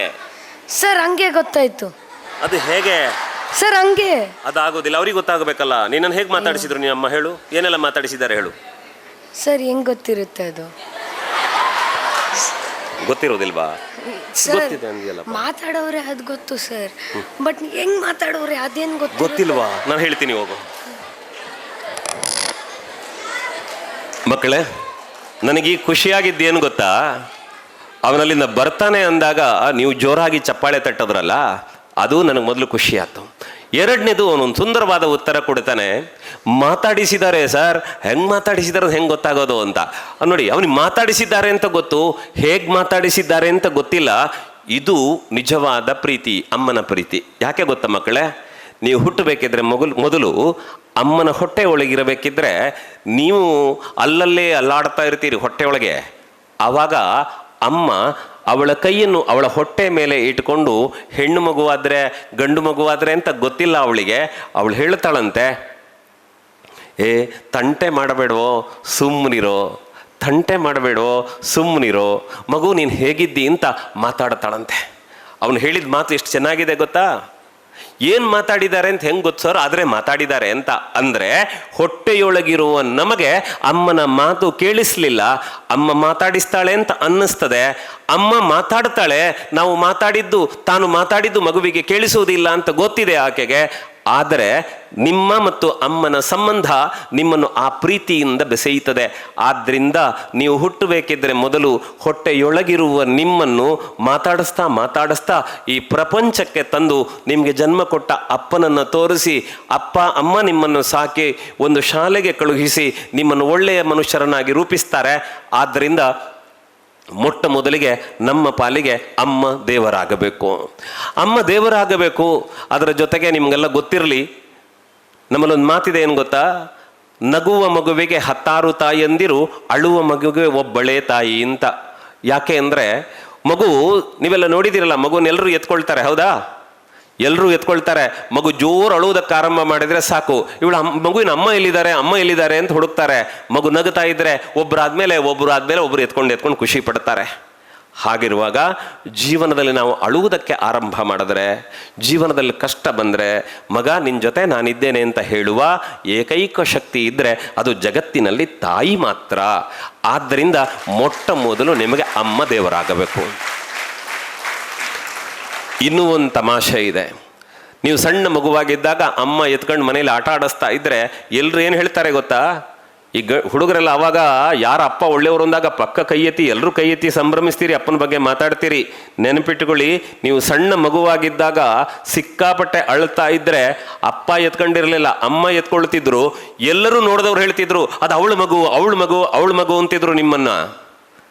ಅಲ್ಲಿಂದ ನೀವು ಸ್ವಲ್ಪ ದೊಡ್ಡವರಾಗಿ ಮೆಲ್ಲ ಜಗಲಿಲಿ ಇಳಿದು ಹರಿಯೋದಕ್ಕೆ ಆರಂಭ ಮಾಡಿದ್ರೆ ನಿಮ್ಮ ಅಪ್ಪ ಎತ್ಕೊಂಡು ಮಾತಾಡಿಸ್ತಾ ಇರ್ತಾರೆ. ಆವಾಗ ಹೇಳ್ತಾರೆ, ಅದು ಅವನ ಮಗು, ಅವನ ಮಗ, ಅವನ ಮಗಳು ಅಂತ ಜನ ಆಡ್ತಾರೆ. ನೀವು ಆಡ್ತಾ ಅಂಗಳಕ್ಕೆ ಹೋಗಿ ಅಂಗಳದಿಂದ ಹೊರಗೆ ಬಂದರೆ ಪಕ್ಕದ ಮನೆಯವ್ರು ಹೇಳ್ತಾರೆ, ಅದು ಅವರ ಮನೆಯ ಮಗು ಅಂತಾರೆ. ಅವಳ ಮಗಳು ಅವನ ಮಗ ಅದೇನಿಲ್ಲ, ಆ ಮನೆಯ ಮಗ ಅವ್ರ ಮನೆಯ ಮಗು ಅಂತಾರೆ. ಆಯಿತು, ಅಲ್ಲಿನ ಸ್ವಲ್ಪ ದೊಡ್ಡವರಾದ್ರಿ, ಓದ್ತಾ ಬಂದ್ರಿ, ಎಲ್ಲೋ ಊರು ಬಿಟ್ರಿ, ಪಕ್ಕದ ಊರಲ್ಲಿ ನೀವು ಶಾಲೆಗೆ ಓದ್ಲಿಕ್ಕೆ ಬಂದರೆ ಅದು ಆ ಊರಿನ ಮಗು ಅಂತಾರೆ. ಆ ಊರಿನ ಹುಡುಗಿ ಅಲ್ಲಿಯವಳು, ಅವನು ಆ ಊರಿನ ಹುಡುಗ ಅಂತಾರೆ. ಅಲ್ಲಿಂದ ಮುಂದೆ ನೀವು ಹಾಗೆ ಬೆಳೀತಾ ಬೆಳೀತಾ ಬೆಳೀತಾ ನೀವು ರಾಜ್ಯದಿಂದ ಗುರುತಿಸಲ್ಪಡ್ತೀರಿ, ದೇಶದಿಂದ ಗುರುತಿಸಲ್ಪಡ್ತೀರಿ. ನಾಳೆ ನೀವು ಒಳ್ಳೆಯ ಗುಣಶಾಲಿಗಳಾದಾಗ ಜಗತ್ತು ನಿಮ್ಮನ್ನು ಅವನು ಭಾರತದವನು ಅಂತ ತೋರಿಸ್ತಾರೆ. ಅದಕ್ಕಿಂತಲೂ ಎತ್ತರಕ್ಕೆ ಬೆಳೆದಾಗ ನೀವು ವಿಶ್ವಮಾನವರಾಗಿ ಕಾಣಿಸಿಕೊಳ್ತೀರಿ. ನೆನಪಿಟ್ಟುಕೊಳ್ಳಿ, ನಾವು ದೊಡ್ಡವರಾಗಿ ನಿಲ್ಲಬೇಕಿದ್ರೆ ಹೊರಟದ್ದು ಎಲ್ಲಿಂದ ಅಂದರೆ ಹೊಟ್ಟೆಯೊಳಗಿರುವ ನಮ್ಮನ್ನು ಅಮ್ಮ ಮಾತಾಡಿಸುವಲ್ಲಿಂದ ತೊಡಗಿ ಹೀಗೆ ಬೆಳೀತಾ ಬೆಳೀತಾ ನಾವು ದೊಡ್ಡವರಾದೆವು. ಹೀಗೆ ನೀವು ಬೆಳಿಬೇಕಿದ್ರೆ ನಿಮಗೆ ಅಮ್ಮ ಪ್ರೀತಿ ಕೊಟ್ಟಿದ್ದಾರೆ, ಅದರ ಜೊತೆ ನಿಮ್ಮನ್ನು ಅಪ್ಪ ನಿಮಗೋಸ್ಕರ ದುಡಿದಿದ್ದಾರೆ, ನಿಮಗೋಸ್ಕರ ಪ್ರೀತಿ ಕೊಟ್ಟಿದ್ದಾರೆ. ನಾನು ಕೇಳೋದು ಇಲ್ಲೊಂದು ಮಾತು ಕೇಳಬೇಕು, ತಪ್ಪು ತಿಳ್ಕೊಳ್ಬೇಡಿ ಮಕ್ಕಳೇ. ಇಲ್ಲಿ ಎಷ್ಟು ಮನೆ ಮಂದಿ, ಇಷ್ಟು ಜನ ವಿದ್ಯಾರ್ಥಿಗಳಿದ್ದಾರಲ್ಲ, ಯಾರ ಅಪ್ಪ ಅಮ್ಮ ಸರ್ಕಾರಿ ಉದ್ಯೋಗದಲ್ಲಿದ್ದಾರೆ? ಕೈ ಎತ್ತಿ. ಸರ್ಕಾರಿ ಉದ್ಯೋಗದಲ್ಲಿರುವ ಮನೆಯ ಮಕ್ಕಳು ಎಷ್ಟು ಜನ ಇದ್ದೀರಿ? ಸರಿ, ಕೈ ಬಿಡಿ. ಇನ್ನೇನೋ ತುಂಬ ದೊಡ್ಡ ಬಿಸ್ನೆಸ್ ಎಲ್ಲ ಮಾಡ್ತಾರೆ, ಏನೋ ಕೋಟ್ಯಂತರ ರೂಪಾಯಿ ಮಾಡ್ತಾರೆ, ಮನೇಲಿ ಒಂದೆರಡು ಕಾರ್ ಇದೆ, ತುಂಬ ಬಿಸ್ನೆಸ್ ಮಾಡ್ತಿದ್ದಾರೆ ಅಂತ ಹೇಳೋ ಮನೆಯ ಮಕ್ಕಳು ಎಷ್ಟು ಜನ ಇದ್ದೀರಿ? ಕೈ ಎತ್ತಿ. ಒಂದಿಷ್ಟು ಜನ ಇದ್ದೀರಿ.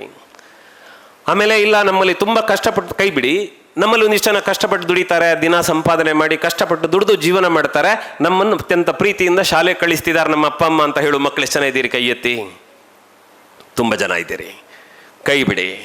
ನಾನು ಯಾಕೆ ಈ ಮಾತು ಕೇಳಿದೆ ಅಂದರೆ, ಸರ್ಕಾರಿ ಉದ್ಯೋಗ ಇದ್ದು ಅನುಕೂಲ ಇರುವ ತಾಯಿ ತಂದೆ ಯಾವ ಮಕ್ಕಳನ್ನು ಶಾಲೆ ಕಳಿಸಿಕೊಟ್ರು? ಯಾರು ಬಂದ್ರಿ ನೀವು?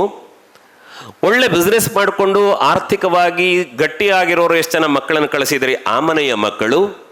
ಮತ್ತೆ ಕಷ್ಟಪಟ್ಟು ದುಡಿದು ಏನೋ ಮಾಡಿ ನನ್ನ ಮಕ್ಕಳು ಚೆನ್ನಾಗಿರಬೇಕು ಅಂತ ಶಾಲೆಗೆ ಬಂದಿರೋ ಮಕ್ಕಳು.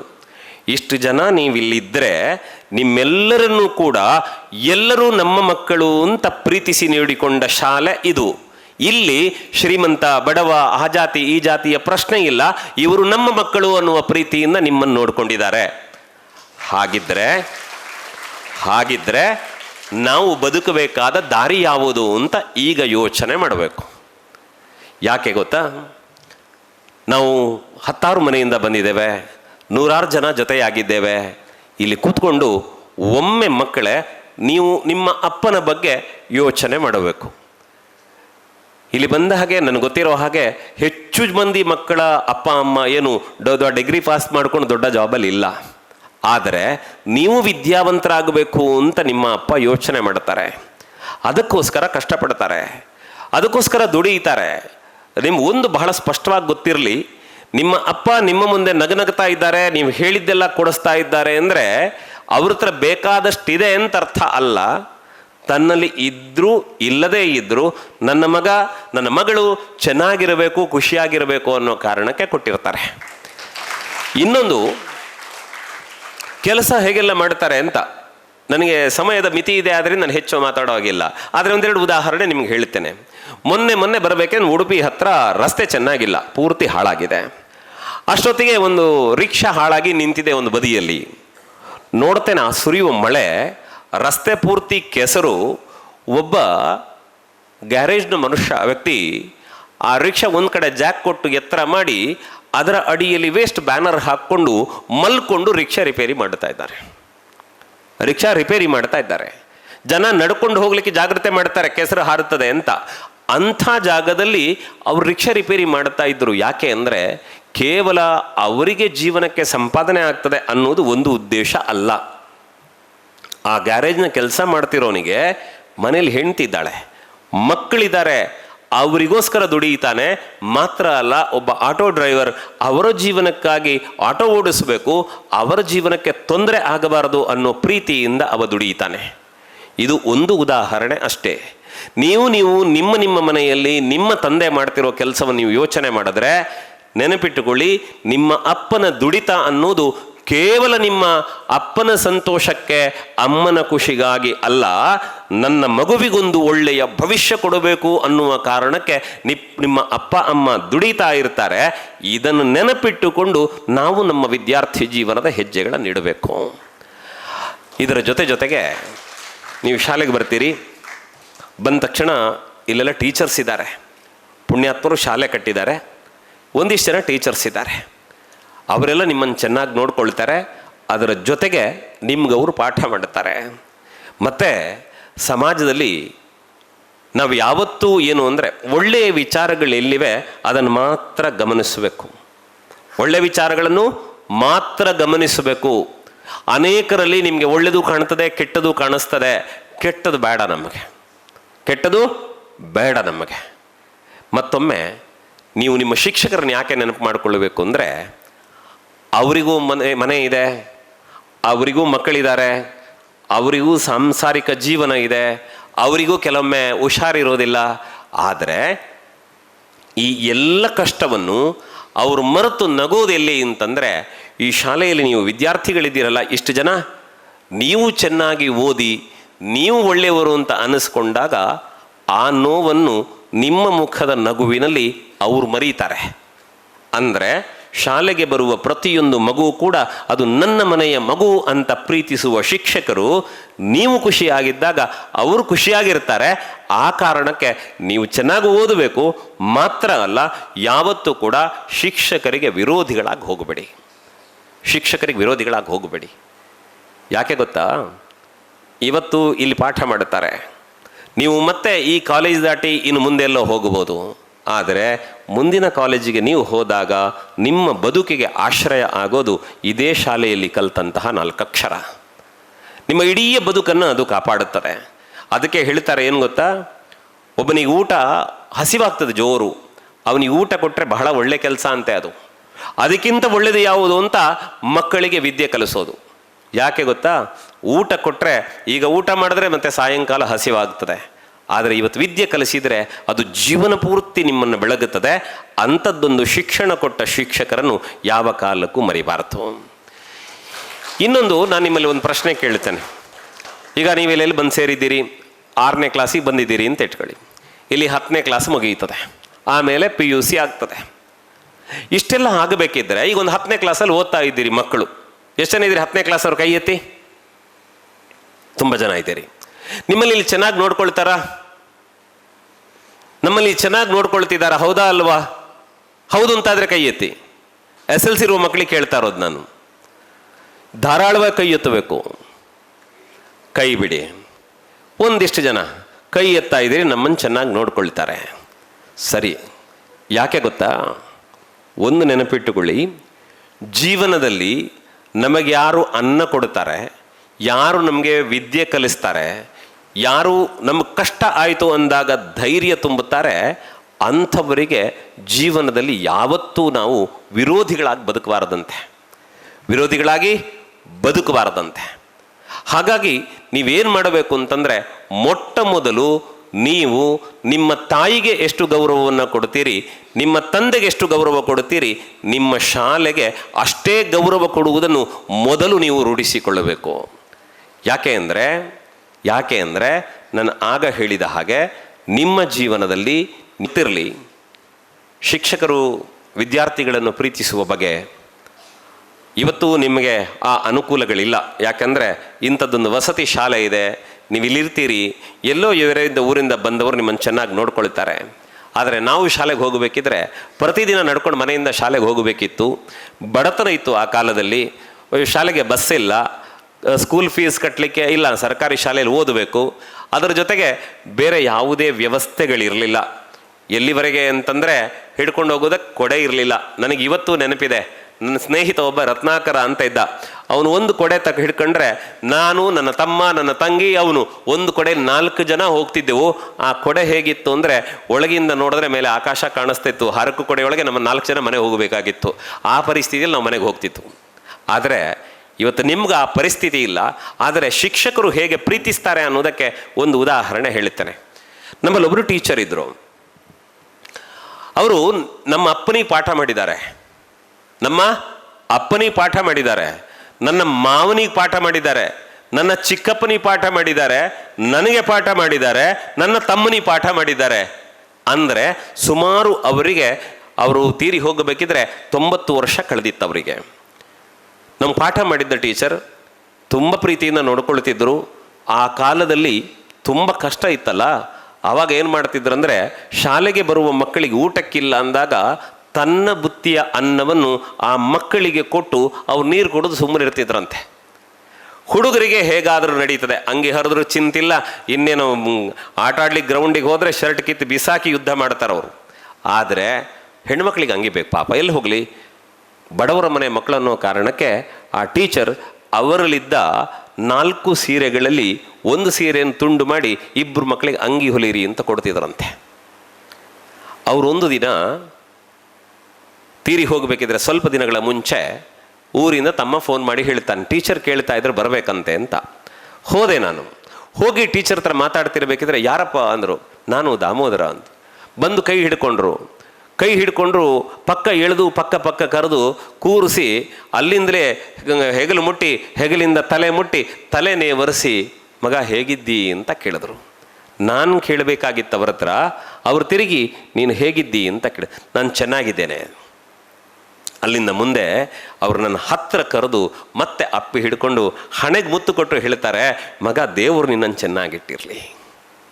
ಯೋಚನೆ ಮಾಡಿ, ನೀವು ಒಳ್ಳೆಯವರಾದರೆ, ವಿದ್ಯಾರ್ಥಿಗಳು ನೀವು ಶಾಲೆಗೆ ನಿಷ್ಠರಾಗಿ ಬದುಕಿದರೆ, ನಿಮಗೆ ವಿದ್ಯೆ ಕಲಿಸಿದ ಗುರುಗಳಿಗೆ ನೀವು ಪ್ರೀತಿಯನ್ನು ಕೊಟ್ಟರೆ, ನಿಮಗೆ ವಿದ್ಯೆ ಕಲಿಸಿದ ಶಾಲೆಗೆ ನೀವು ಗೌರವ ಕೊಟ್ಟು ಬದುಕಿದರೆ, ನಾಳೆ ನಿಮಗೆ ಪಾಠ ಮಾಡಿದ ಶಿಕ್ಷಕರಿಗೆ ವರ್ಷ 90 ಆಗಲಿ 100 ಆಗಲಿ ಆವಾಗ ನಿಮ್ಮನ್ನು ಕರೆದು ಪಕ್ಕದಲ್ಲಿ ಕೂತ್ಕೊಳ್ಳಿಸಿ ತಲೆನೇ ಒರೆಸಿ ಮಗ ನೀನು ಹೇಗಿದ್ದಿ ಅಂತ ಕೇಳುವಂತಹ ಹೃದಯ ಶ್ರೀಮಂತಿಕೆ ನಿಮ್ಮ ಶಿಕ್ಷಕರಿಗೆ ಇರುತ್ತದೆ.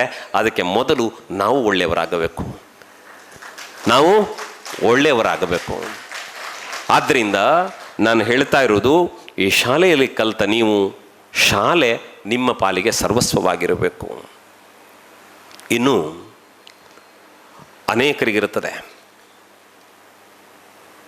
ನಾವೆಲ್ಲಾದರೂ ಬೆಳೀತೇವೆ ಅಂದರೆ ನಮಗೆ ಅಡ್ಡಾದಿಡ್ಡಿ ದಾರಿ ಹೇಳೋರು ತುಂಬ ಜನ ಇರ್ತಾರೆ. ಯಾಕೆ ಗೊತ್ತಾ? ನಿಮಗೊಂದು ಕಥೆ ವಿಷಯ ಹೇಳ, ನಮ್ಮ ಜೀವನದ ಕಥೆ ಹೇಳ.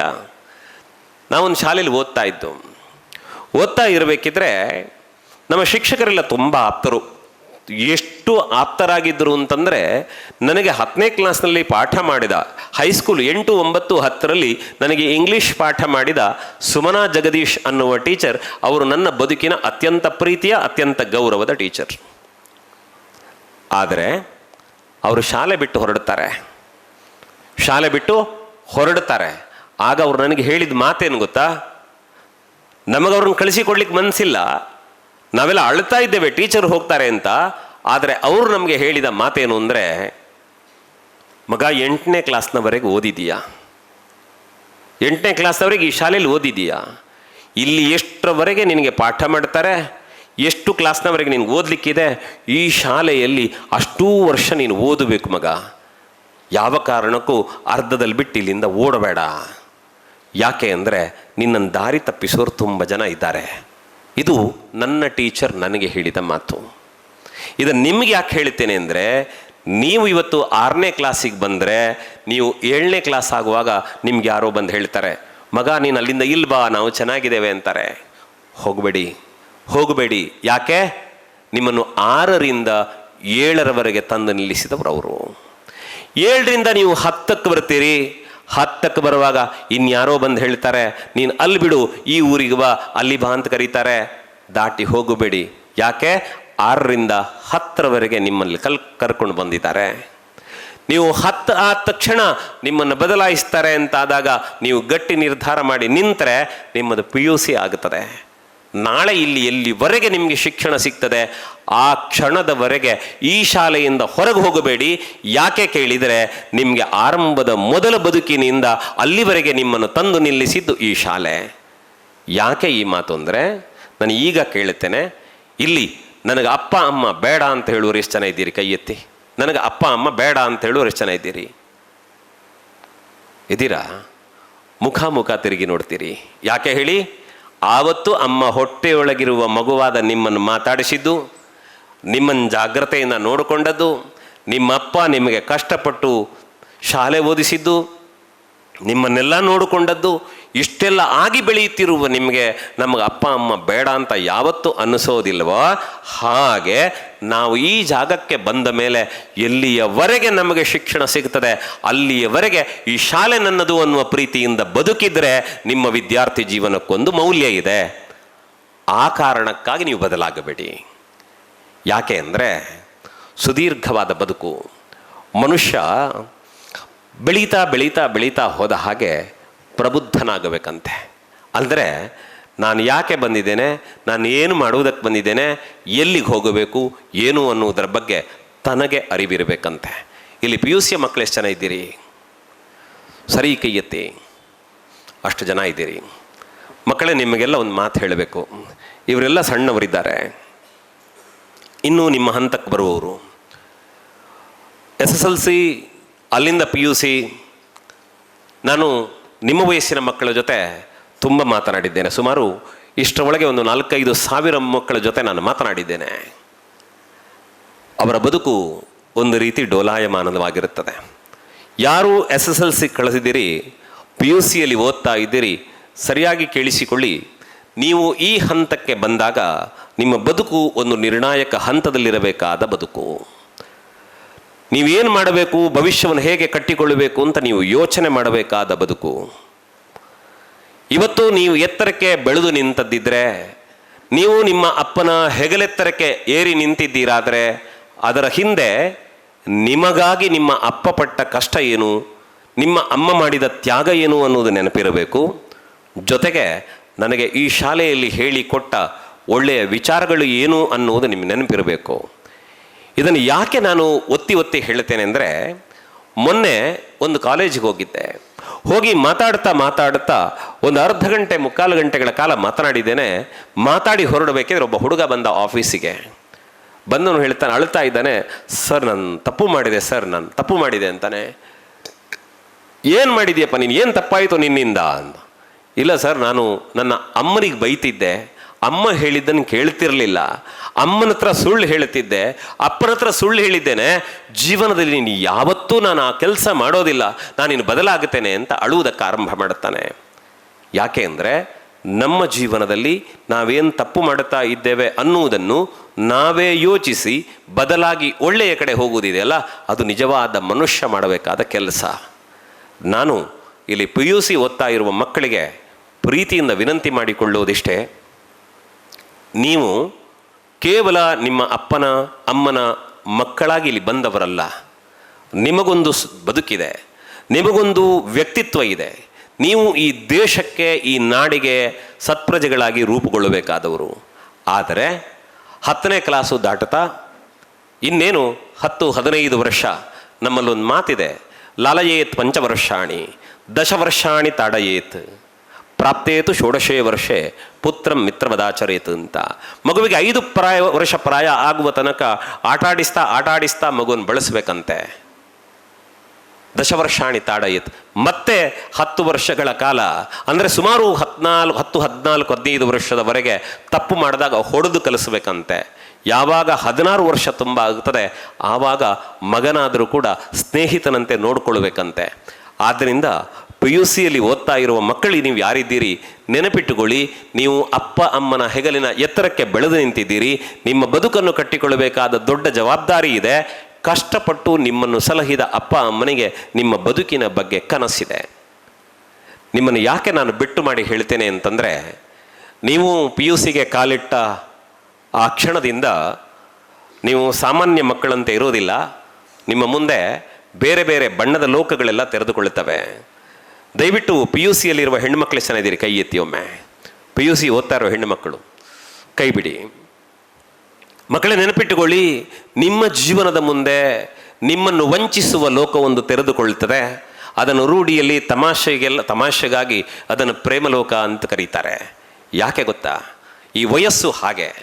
ಬಂದ ತಕ್ಷಣ ಹೊರಗಿನ ಆಕರ್ಷಣೆಗಳೆಲ್ಲ ನಮ್ಮದ್ದು, ನಮಗದರಿಂದ ಏನೋ ಸಂತೋಷ ಇದೆ ಅನ್ನುವ ಭ್ರಮೆಗೆ ನಾವು ಒಳಗಾಗುತ್ತೇವೆ, ಹುಡುಗರಿಗಾದರೂ ಹೆಣ್ಣು ಮಕ್ಕಳಿಗಾದರೂ. ಆದರೆ ಅದು ಬದುಕಿನ ಸತ್ಯ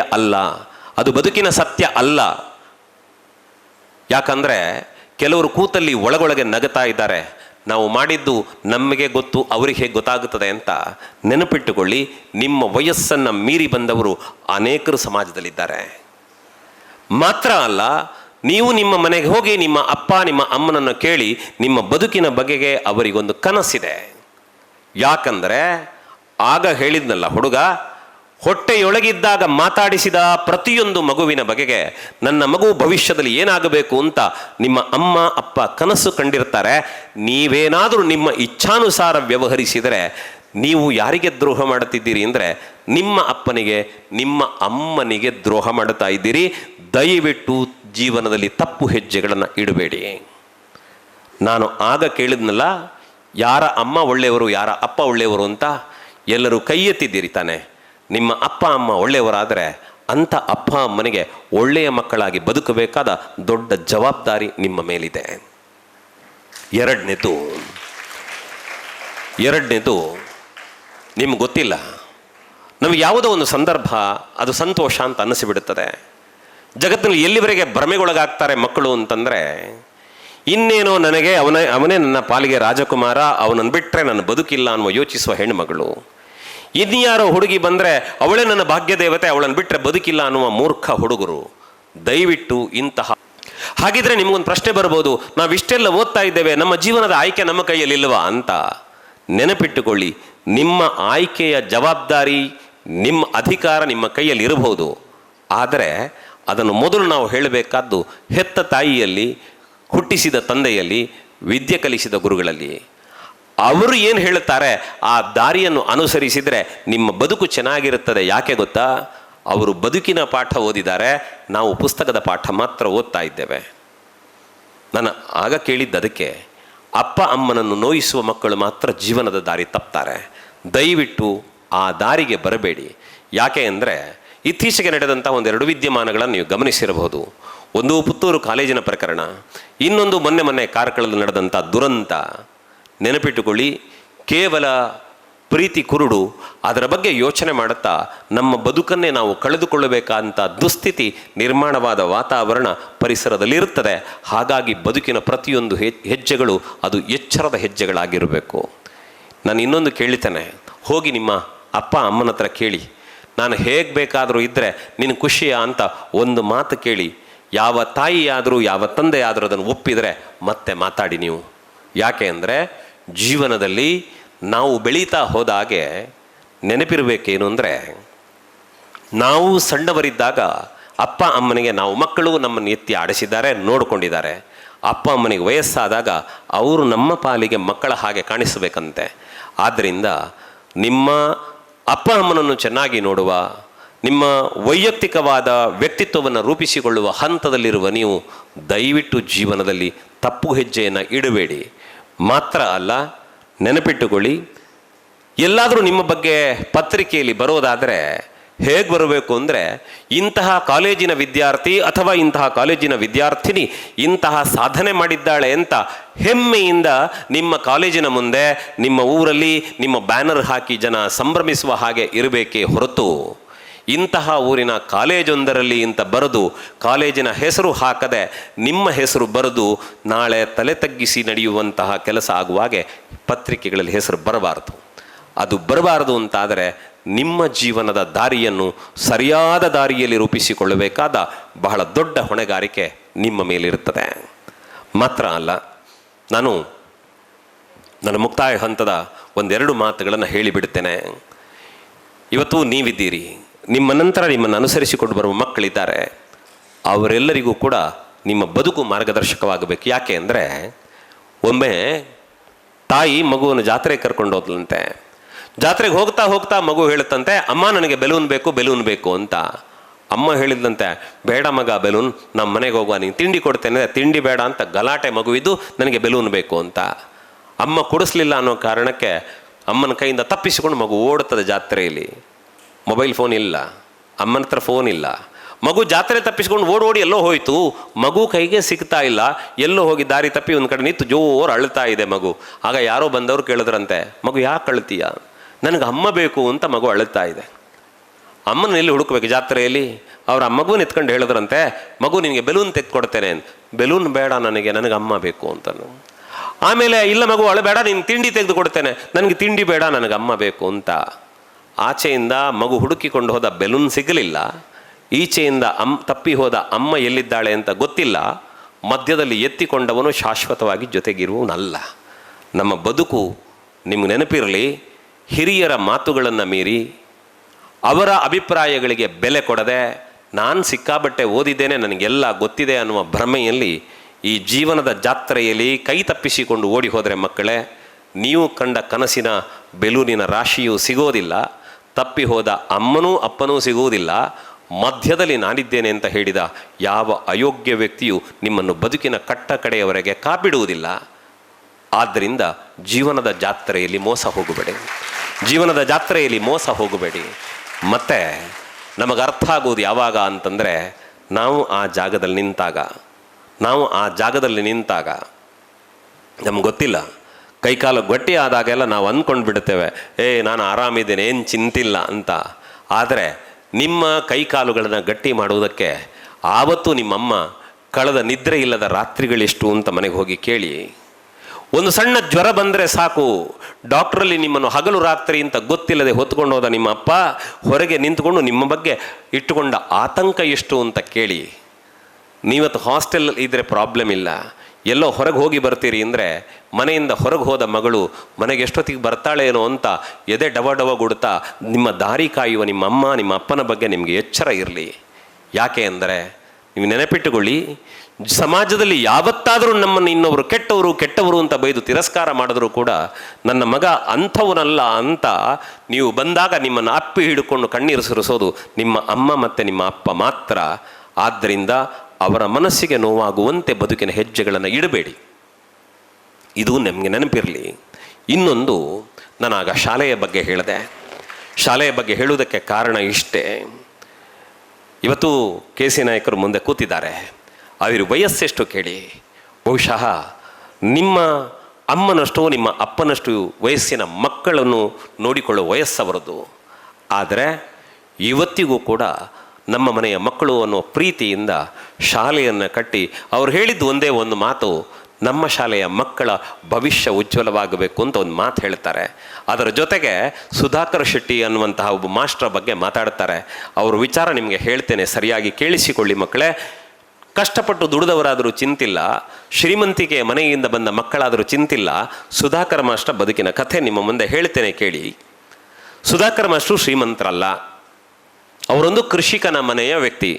ಅಂದರೆ ಅಪ್ಪ ಗದ್ದೆಯಲ್ಲೋ ತೋಟದಲ್ಲಿ ಎಲ್ಲೋ ದುಡಿಯಬೇಕು, ಹಾಗೆ ಮಾಡಿ ಆ ಮಗನನ್ನು ಓದಿಸಬೇಕು ಅಂತ ಆಸೆ ಪಡ್ತಾರೆ. ಆದರೆ ಏನು ಮಾಡುವ ಹೇಳಿ, ಅಪ್ಪ ಏನು ದೊಡ್ಡ ಶಿಕ್ಷಣ ವಿದ್ಯಾವಂತರಲ್ಲ, ಇವರು ಓದ್ತಾರೆ. ಸುಧಾಕರ್ ಶೆಟ್ಟರು ಅವರ ಬಗ್ಗೆ ಅವ್ರು ಹೇಳ್ಕೊಳ್ತಾರೆ, ನಾನು ನೋಡುವುದಕ್ಕೆ ತುಂಬ ಚಂದ ಇರಲಿಲ್ಲ. ಯಾರೋ ಹೇಳ್ತಾ ಇದ್ದು, ಸರ್ವಜ್ಞನ ವಚನ ಹೇಳಿದ್ರಂತೆ, ಒಬ್ಬ ವ್ಯಕ್ತಿ ವಿದ್ಯೆ ಉಂಟು ಅಂತಾದರೆ ಮಾತ್ರ ಅವನ ಮುಖಕ್ಕೊಂದು ಲಕ್ಷಣ ಇದೆ, ವಿದ್ಯೆ ಇಲ್ಲದಿದ್ದರೆ ಹಾಳೂರ ಹದ್ದಿನ ಹಾಕಿ ಕಾಣಿಸ್ತಾನೆ ಅಂತ ಸರ್ವಜ್ಞ ಹೇಳಿದ್ದನ್ನು ಕೇಳಿಸ್ಕೊಂಡ್ರಂತೆ. ಅವ್ರು ಯೋಚನೆ ಮಾಡ್ತಾರೆ, ನಮ್ಮ ಅಪ್ಪ ಕಳಿಸ್ತಾನೆ, ನಾನೇನೋ ಸಾಧನೆ ಮಾಡಬೇಕು ಅಂತ.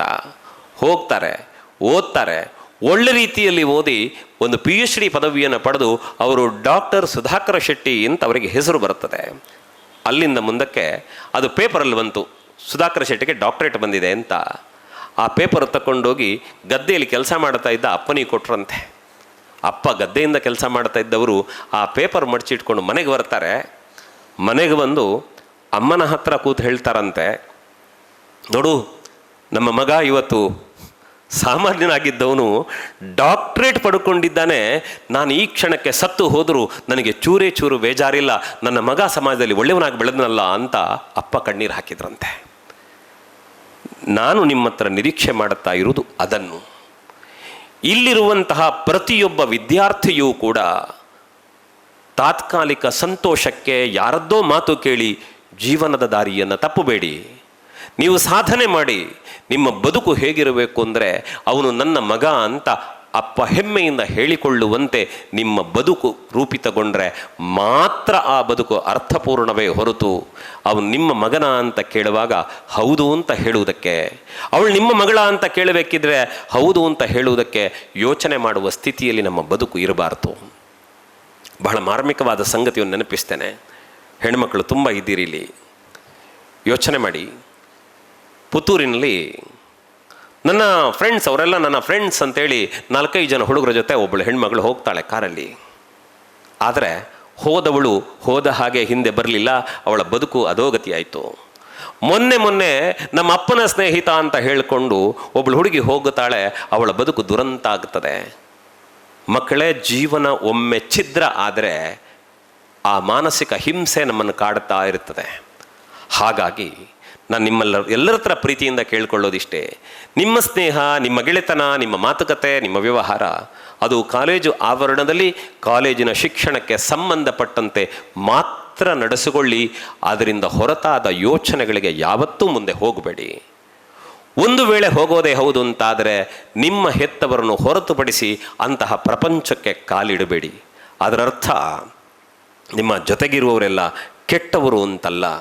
ನೀವು ಯಾರೂ ಕೆಟ್ಟವರಲ್ಲ, ಆದರೆ ಕೆಲವೊಂದು ಕೆಟ್ಟ ಸನ್ನಿವೇಶ ನಿಮ್ಮನ್ನು ಆ ದಾರಿಯಲ್ಲಿ ನಡೆಸ್ತದೆ. ಅದಕ್ಕೆ ನೀವು ಬಾಧ್ಯಸ್ಥರಲ್ಲ.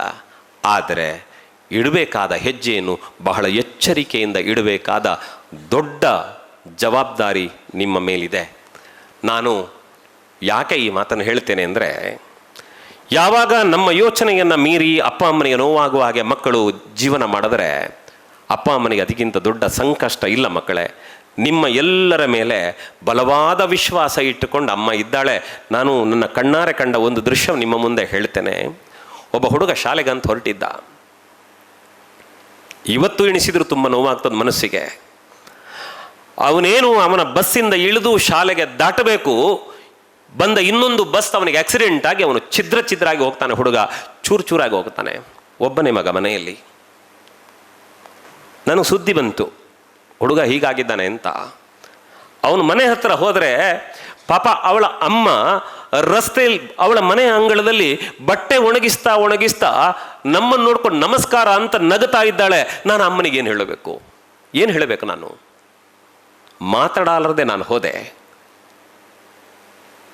ನೆನಪಿಟ್ಟುಕೊಳ್ಳಿ, ಮನೆಯ ಅಂಗಳದಲ್ಲಿ ಕಾಲೇಜಿಗೆ ಹೋಗ್ತಾ ಇರುವ ನನ್ನ ಮಗ ಕಾಲೇಜಿಗೆ ಹೋಗಿದ್ದಾನೆ, ಖುಷಿಯಾಗಿದ್ದಾನೆ ಅಂತ ಅಮ್ಮ ನಗುತ್ತಾ ಇದ್ದಾಳೆ. ಇಲ್ಲೊಂದು ಕಡೆಯಲ್ಲಿ ಸಾರ್ವಜನಿಕರು ಬುಟ್ಟಿ ಹಿಡ್ಕೊಂಡು ಮಗನ ಚೂರಾದ ದೇಹವನ್ನು ಹೆಕ್ಕುತ್ತಾ ಇದ್ದಾರೆ. ಆ ತಾಯಿ ಗೊತ್ತಿಲ್ಲ. ಆದರೆ ಗೊತ್ತಾದಾಗ ಅವಳ ಪರಿಸ್ಥಿತಿ ಹೇಗಿರಬಹುದು ಅನ್ನೋದನ್ನು ನಾನು ನೋಡೋದಕ್ಕೆ ಹೋಗಲಿಲ್ಲ. ಜೀವನದಲ್ಲಿ ನೀವು ತಪ್ಪು ಮಾಡಿದರೂ ಹೀಗೆ. ಯಾಕೆ ಅಂದರೆ, ನನ್ನ ಮಗಳು ಇವತ್ತು ಇಂಥ ಕಾಲೇಜಲ್ಲಿ ಓದ್ತಾ ಇದ್ದಾಳೆ, ಒಳ್ಳೆಯವಳಾಗಿ ಬರ್ತಾಳೆ ಅಂತ ನಿಮ್ಮ ಅಮ್ಮ ಕನಸು ಕಂಡಿರ್ತಾರೆ. ನನ್ನ ಮಗನನ್ನು ಕಾಡಿಬೇಡಿ, ಸಾಲ ಮಾಡಿ ಏನೋ ಮಾಡಿಕೊಂಡು ನನ್ನ ಮಗನನ್ನು ಶಾಲೆಗೆ ಕಳಿಸಿದ್ದೇನೆ, ನನ್ನ ಇಡೀ ಸಂತಾನವನ್ನು ಬೆಳಗುವುದಕ್ಕೆ, ನನ್ನ ವೃದ್ಧಾಪ್ಯದ ಕಾಲದಲ್ಲಿ ಆಶ್ರಯವಾಗಿ ನಿಲ್ಲುವುದಕ್ಕೆ ನನ್ನ ಮಗ ಒಳ್ಳೆ ಹೆಸರು ತಗೊಂಡು ಬರ್ತಾನೆ ಅಂತ ನಿಮ್ಮ ಅಪ್ಪ ಕಾಯ್ತಾರೆ ಮನೆಯಲ್ಲಿ. ನೀವೇನಾದರೂ ಜೀವನದಲ್ಲಿ ತಪ್ಪು ಹೆಜ್ಜೆ ಇಟ್ಟರೆ ಆಗ ಹೇಳಿದ ಉದಾಹರಣೆಯ ಹಾಗೆ ಅವರು ಕುಸಿದು ಬೀಳ್ತಾರೆ. ಯಾವತ್ತೂ ನಿಮ್ಮ ಅಪ್ಪ ಅಮ್ಮ ಕುಸಿದು ಬೀಳುವಂತೆ ನಡ್ಕೊಳ್ಳಬೇಡಿ. ಖುಷಿಯಿಂದ ನಲಿಯುವ ಹಾಗೆ ಬದುಕಿ. ಜೀವನದಲ್ಲಿ ಯಾರಿಗೆ ಅಪ್ಪ ಅಮ್ಮನ ಆಶೀರ್ವಾದ ಸಿಗ್ತದೆ ಅಂಥವರಿಗೆ ಜಗತ್ತಿನ ಎಲ್ಲ ದೇವರೂ ಕೈ ಹಿಡಿತಾರೆ. ಯಾರಿಗೆ ಅಪ್ಪ ಅಮ್ಮ ಗುರುಗಳ ಆಶೀರ್ವಾದ ಸಿಗುವುದಿಲ್ಲ ಅಂಥವನನ್ನು ಯಾವ ದೇವರು ಈ ಪ್ರಪಂಚದಲ್ಲಿ ಉದ್ಧಾರ ಮಾಡುವುದಿಲ್ಲ. ಆದ್ದರಿಂದ ಜೀವನದ ಜವಾಬ್ದಾರಿಯ ಹೆಜ್ಜೆ ನೀಡಿ. ಮಾತ್ರ ಅಲ್ಲ, ನೀವು ಬೆಳೆದು ನಿಂತಾಗ ಶಾಲೆಗೆ ಗೌರವದಿಂದ ನಡ್ಕೊಳ್ಳಿ.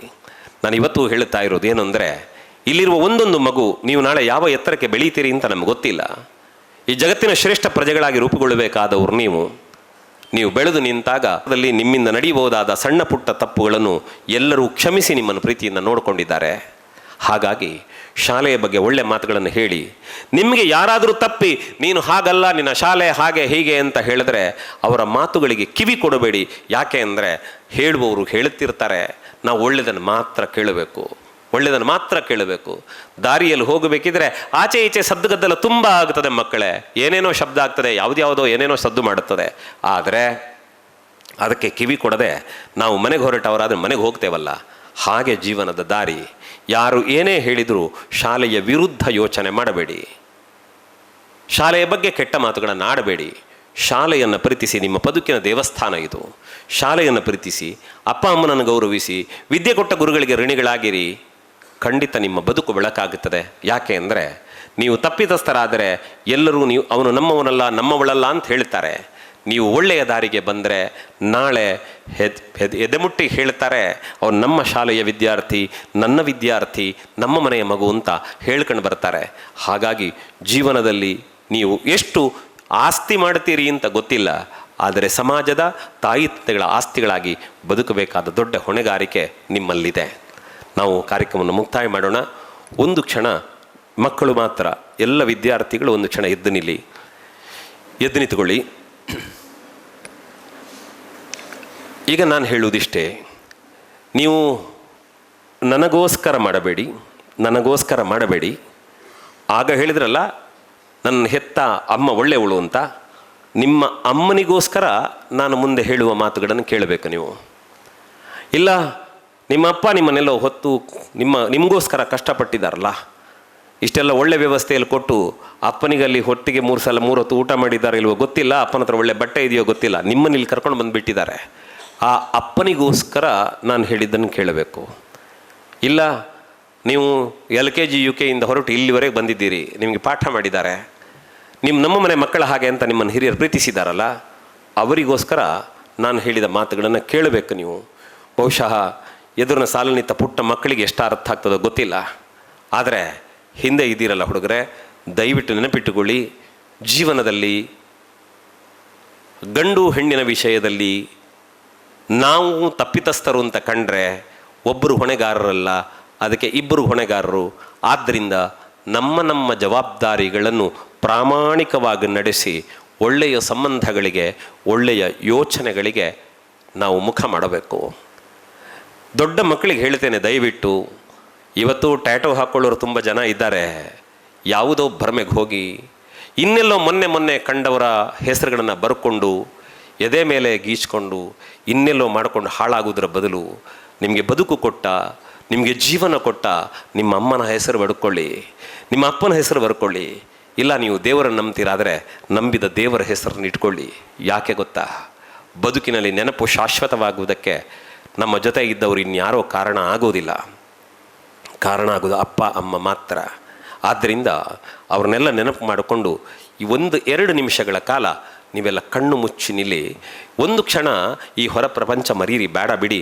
ಇವತ್ತು ಇಷ್ಟು ಹೊತ್ತಿನವರೆಗೆ ನೀವು ಹೊರಗಿನ ಕಥೆಗಳನ್ನು ಮಾತಾಡಿದ್ದೀರಿ, ಕೇಳಿದ್ದೀರಿ, ಬಾಯ ಆಕಳಿಸಿದ್ದೀರಿ, ನಿದ್ದೆ ಮಾಡಿದ್ದೀರಿ, ಇನ್ನೇನೋ ಎಷ್ಟೊತ್ತಿಗೆ ಮುಗಿಸ್ತಾರೆ ಅಂತ ಯೋಚನೆ ಮಾಡಿದ್ದೀರಿ, ನನಗೆ ಗೊತ್ತಿದೆ. ಅದಕ್ಕೆ ಹೇಳಿದ್ದು, ನನಗೋಸ್ಕರ ಮಾಡಬೇಡಿ, ನಿಮ್ಮ ಅಪ್ಪ ಅಮ್ಮನಿಗೋಸ್ಕರ, ನೀವು ಗೌರವಿಸುವವರಿಗೋಸ್ಕರ ಈ ಕೆಲಸ ಮಾಡಬೇಕಾದ್ದು. ಬಹುಶಃ ಇದರಿಂದ ಉತ್ತರ ಕರ್ನಾಟಕದಿಂದ ಬಂದವರಿದ್ದೀರಾ, ಉಡುಪಿ ಮಂಗಳೂರು ಬಿಟ್ಟು ಉತ್ತರ ಕರ್ನಾಟಕದಿಂದ ಬಂದವರಿದ್ದೀರಾ? ಹಾಂ, ಕೈ ಬಿಡಿ ಮಕ್ಕಳೇ, ತುಂಬ ಜನ ಇದ್ದೀರಿ, ನೆನಪಿಟ್ಟುಕೊಳ್ಳಿ. ಆ ಉತ್ತರದಿಂದ ದಕ್ಷಿಣದ ಕಡೆ ಬಂದಿದ್ದೀರಿ, ನಿಮ್ಮ ಅಪ್ಪ ಅಮ್ಮ ಎಲ್ಲೋ ಒಂದು ಕಡೆಯಲ್ಲಿದ್ದಾರೆ. ನಿಮಗೆ ಆ ಎಲ್ಲ ಜಾಗವನ್ನು ತುಂಬಿದ್ದು ಈ ಶಾಲೆ, ಇಲ್ಲಿನ ಶಿಕ್ಷಕರು, ಇಲ್ಲಿನ ಸಿಬ್ಬಂದಿಗಳು ನಿಮ್ಮ ಬಗ್ಗೆ ಜಾಗ್ರತೆ ಮಾಡಿದ್ದಾರೆ. ಯಾಕೆ ಅಂದರೆ ನಿಮಗೆ ಸಣ್ಣ ಶೀತ ಜ್ವರ ಬಂದರೂ ಕೂಡ ನಾಳೆ ಅವ್ರನ್ನ ಕೇಳ್ತಾರೆ. ಅದಕ್ಕೋಸ್ಕರ ನಿಮ್ಮ ಬಗ್ಗೆ ಕಾಳಜಿ ಇಟ್ಕೊಂಡು ನೋಡ್ಕೊಂಡವ್ರವರು. ಆದ್ದರಿಂದ ಎಲ್ಲ ಮಕ್ಕಳಿಗೆ ಹೇಳೋದಿಷ್ಟೇ, ಒಂದು ಕ್ಷಣ ಎಲ್ಲರೂ ಕಣ್ಣು ಮುಚ್ಚಿ, ಯಾವುದೇ ಚಲನವಲನಗಳು ಬೇಡ, ನಿಂತಲ್ಲಿ ಎಲ್ಲರೂ ಕಣ್ಣು ಮುಚ್ಚಿ, ನನಗೋಸ್ಕರ ಅಲ್ಲ ನಿಮ್ಮ ಅಪ್ಪಮ್ಮನಿಗೋಸ್ಕರ. ಪಕ್ಕದವ್ರು ಕಣ್ಣು ಮುಚ್ಚಿದಾರ ಅಂತ ನೀವು ನೋಡಬೇಡಿ, ನಿಮ್ಮ ಆತ್ಮಸಾಕ್ಷಿಗೆ ಬದುಕಿ, ನಿಮ್ಮ ಆತ್ಮಸಾಕ್ಷಿಗೆ ಬದುಕಿ. ನಗು ದೊಡ್ಡದಲ್ಲ, ನಗಾಡ್ತಾ ಇದ್ದೀರಿ ಅಂದರೆ ಅಂಥವ್ರ ವೇದಿಕೆ ಮೇಲೆ ಕರೀತೇನೆ, ನಿಮ್ಮ ಬಗ್ಗೆ ಮತ್ತೆ ನಾನು ಮಾತಾಡಬೇಕಾಗ್ತದೆ. ಹಾಗಾಗಿ ದಯವಿಟ್ಟು ಅಂಥದಕ್ಕೆ ಆಸ್ಪದ ಮಾಡಬೇಡಿ. ನಿಮ್ಮ ಆತ್ಮವಿಶ್ವಾಸಕ್ಕೆ, ನಿಮ್ಮ ಮನಸ್ಸಾಕ್ಷಿಗೆ ಸರಿಯಾಗಿ ನಡ್ಕೊಳ್ಳಿ. ಯಾರಿಗೋ ಬೇಕಾಗಿ ಬದುಕಬೇಡಿ, ಯಾರಿಗೋ ಬೇಕಾಗಿ ಬದುಕಬೇಡಿ, ಮೊದಲು ನಿಮಗಾಗಿ ಬದುಕಬೇಕು ನೀವು. ಆದ್ದರಿಂದ ಮೊದಲೊಮ್ಮೆ ಕಣ್ಣು ಮುಚ್ಚಿದ ತಕ್ಷಣ ನಮಗೆ ನೆನಪಾಗಬೇಕಾದ್ದು, ನೀವೆಲ್ಲ ಯೋಚನೆ ಮಾಡಿ, ದೇವರನ್ನು ನಂಬುವರಾದರೆ ಆ ಕಾರಣಕ್ಕೆ ಕಣ್ಣು ಮುಚ್ಚಿ ಒಮ್ಮೆ ನಿಮ್ಮ ಅಮ್ಮನನ್ನು ನೀವು ನೆನಪು ಮಾಡಿಕೊಳ್ಳಿ ಮಕ್ಕಳೇ. ಬಳಿಕ ನಿಮ್ಮ ಅಪ್ಪನ ನೆನಪು ಮಾಡಿಕೊಳ್ಳಿ. ಜೊತೆಗೆ ನಿಮಗೆ ಅಣ್ಣ ತಮ್ಮಂದಿರಿದ್ದಿರ್ಬೋದು, ಅಕ್ಕ ತಂಗಿಯಂದಿರಿರ್ಬೋದು, ಅವ್ರನ್ನೆಲ್ಲ ಒಮ್ಮೆ ಮನಸ್ಸಲ್ಲಿ ನೆನಪು ಮಾಡಿಕೊಳ್ಳಿ. ಸುದೀರ್ಘವಾಗಿ ಶಾಲೆಯಲ್ಲಿ ಪುಟ್ಟ ಪುಟ್ಟ ಹೆಜ್ಜೆಗಳನ್ನು ಇಟ್ಟುವರೆಗೆ ಬಂದಿದ್ದೀರಿ. ನಿಮಗೆ ಪಾಠ ಮಾಡಿದ ಶಿಕ್ಷಕರ ನೆನಪು ಮಾಡಿಕೊಳ್ಳಿ. ನೀವು ಗೊತ್ತಿಲ್ಲ ಅಂತ ಹೇಳಿದಾಗ ನೀವು ಕೇಳಿದ್ದನ್ನು ಹೇಳಿಕೊಟ್ಟವ್ರು ನೆನಪು ಮಾಡಿಕೊಳ್ಳಿ. ಇಲ್ಲ ತಪ್ಪು ಮಾಡಿದಾಗ, ಇಂಥ ತಪ್ಪು ಮಾಡಿದಿ ಮಗ, ಇನ್ನು ಮಾಡಬೇಡ ಅಂತ ನಿಮಗೆ ಹೇಳಿದ ಶಿಕ್ಷಕರಿದ್ದರೆ ನೆನಪು ಮಾಡಿಕೊಳ್ಳಿ. ಮಕ್ಕಳೇ, ಜೀವನದಲ್ಲಿ ಚೆನ್ನಾಗಿರಿ ಅಂತ ಪದೇ ಪದೇ ನಿಮ್ಮ ಮುಂದೆ ಹೇಳ್ತಾ ಬಂದ ಹಿರಿಯನ್ನೆಲ್ಲ ನೆನಪು ಮಾಡಿಕೊಳ್ಳಿ. ನಿಮ್ಮ ಹತ್ರ ಈ ಹೊತ್ತು ನಾನು ಹೇಳುವುದಿಷ್ಟೇ, ಆವತ್ತಿಂದ ಇವತ್ತಿನವರೆಗೆ ನೀವು ಗೊತ್ತಿಲ್ಲದೆ ಏನು ತಪ್ಪು ಮಾಡಿದ್ದೀರೋ ಬಿಡಿ. ನೀವು ಮಾಡಿದ ತಪ್ಪೇನು ಅನ್ನೋದು ನಾನು ಮತ್ತೊಬ್ಬರು ಹೇಳುವುದಕ್ಕಿಂತ ನಿಮ್ಮ ಮನಸ್ಸಾಕ್ಷಿ ನಿಮಗೆ ಹೇಳುತ್ತದೆ. ದಯವಿಟ್ಟು ಇವತ್ತಿಂದ ಮುಂದೆ ಆ ತಪ್ಪುಗಳನ್ನು ಮಾಡುವುದಿಲ್ಲ ಅಂತ ಒಂದು ನಿರ್ಧಾರ ಮಾಡಿ. ಮಾತ್ರ ಅಲ್ಲ, ಇಲ್ಲಿಂದ ಹೊರಟು ಮನೆಗೆ ಹೋದರೆ ನನ್ನ ಮಗ ಬಂದ, ನನ್ನ ಮಗಳು ಬಂದಳು ಅಂತ ಅಪ್ಪ ಅಮ್ಮ ಅಭಿಮಾನದಿಂದ ನಗನಗತಾ ನಿಮ್ಮನ್ನು ಸ್ವಾಗತಿಸುವಂತೆ ಬದುಕುತ್ತೇವೆ ಅಂತ ನಿರ್ಣಯ ಮಾಡಿಕೊಳ್ಳಿ. ಮಾತ್ರ ಅಲ್ಲ, ನಾನು ಆಗಲೇ ಹೇಳಿದ ಹಾಗೆ ದೇವರು ಬಹಳ ದೊಡ್ಡ ಯೋಗ್ಯತೆ ನಿಮ್ಗೆ ಕೊಟ್ಟಿದ್ದಾರೆ. ಈ ಜಗತ್ತಿನಲ್ಲಿ ಶ್ರೇಷ್ಠರಾಗಿ ಬೆಳಗಿ ನಿಂತಾಗ ನಾನು ಶಕ್ತಿ ಕಾಲೇಜಿನ ವಿದ್ಯಾರ್ಥಿನಿ ಅಂತ ಅಭಿಮಾನದಿಂದ ಹೇಳುವಂತೆ ನನ್ನ ಬದುಕನ್ನು ಕಟ್ಟಿಕೊಳ್ಳುತ್ತೇನೆ ಅಂತ ತೀರ್ಮಾನ ಮಾಡಿ. ಮಾತ್ರ ಅಲ್ಲ, ಆಗಲೇ ಹೇಳಿದ ಹಾಗೆ ವಯಸ್ಸಿಗೆ ಸಹಜವಾದಂತಹ ಹೆಜ್ಜೆಗಳನ್ನಿಡುವಲ್ಲಿ ತಪ್ಪಾಗಿದ್ದರೆ ಇವತ್ತಿಂದ ತಿದ್ದಿಕೊಂಡು ಒಳ್ಳೆಯ ರೀತಿಯನ್ನು ಬದುಕು ಕಟ್ಟಿಕೊಳ್ಳುತ್ತೇನೆ ಅಂತ ಯೋಚನೆ ಮಾಡಿ. ಮನಸ್ಸಿಗೆ ಮುಟ್ಟುವ ಮಾತುಗಳನ್ನು ಕೇಳಿ ಮತ್ತೆ ಮಾತನಾಡೋದು ಸರಿಯಲ್ಲ. ಶ್ರೀ ದಾಮೋದರ್ ಶರ್ಮಾರ ಮಾತುಗಳು ನಿಮ್ಮ ಮನಸ್ಸುಗಳನ್ನು ಮುಟ್ಟಿವೆ, ನೀವು ಅದಕ್ಕೆಲ್ಲ ಸ್ಪಂದಿಸಿದ್ದೀರಿ ಅಂತ ನಿಮ್ಮನ್ನು ನೋಡುವಾಗ ಗೊತ್ತಾಗ್ತದೆ. ನಿಮ್ಮ ಚಪ್ಪಾಳೆಗಳು ಹೇಳ್ತಾ ಇದ್ವು. ಇಂದಿನ ದಿನ ಈ ಸಂಸ್ಥೆಗೆ ಬಂದು ನಮ್ಮ ವಿದ್ಯಾರ್ಥಿನಿಯರಿಗೆ ಈ ಒಂದು ಚೆನ್ನಾಗಿರುವಂಥ ಅವರ ಮನಸ್ಸನ್ನು ಮುಟ್ಟುವಂತಹ ಮಾತುಗಳನ್ನಾಡಿದ ಶ್ರೀ ದಾಮೋದರ್ ಶರ್ಮಾರವರಿಗೆ ನಿಮ್ಮೆಲ್ಲರ ಪರವಾಗಿ ಹೃದಯಾಂತರಾಳದ ಧನ್ಯವಾದಗಳು ಸರ್. ನಮ್ಮ MD ಸರ್ ಅವರದಂಥ ಡಾಕ್ಟರ್ KC ನಾಯಕ್ ಮತ್ತು ರಮೇಶ್ ಸರ್ ಅವರು ವೇದಿಕೆಗೆ ಬಂದು ಶ್ರೀಯುತರಿಗೆ ಒಂದು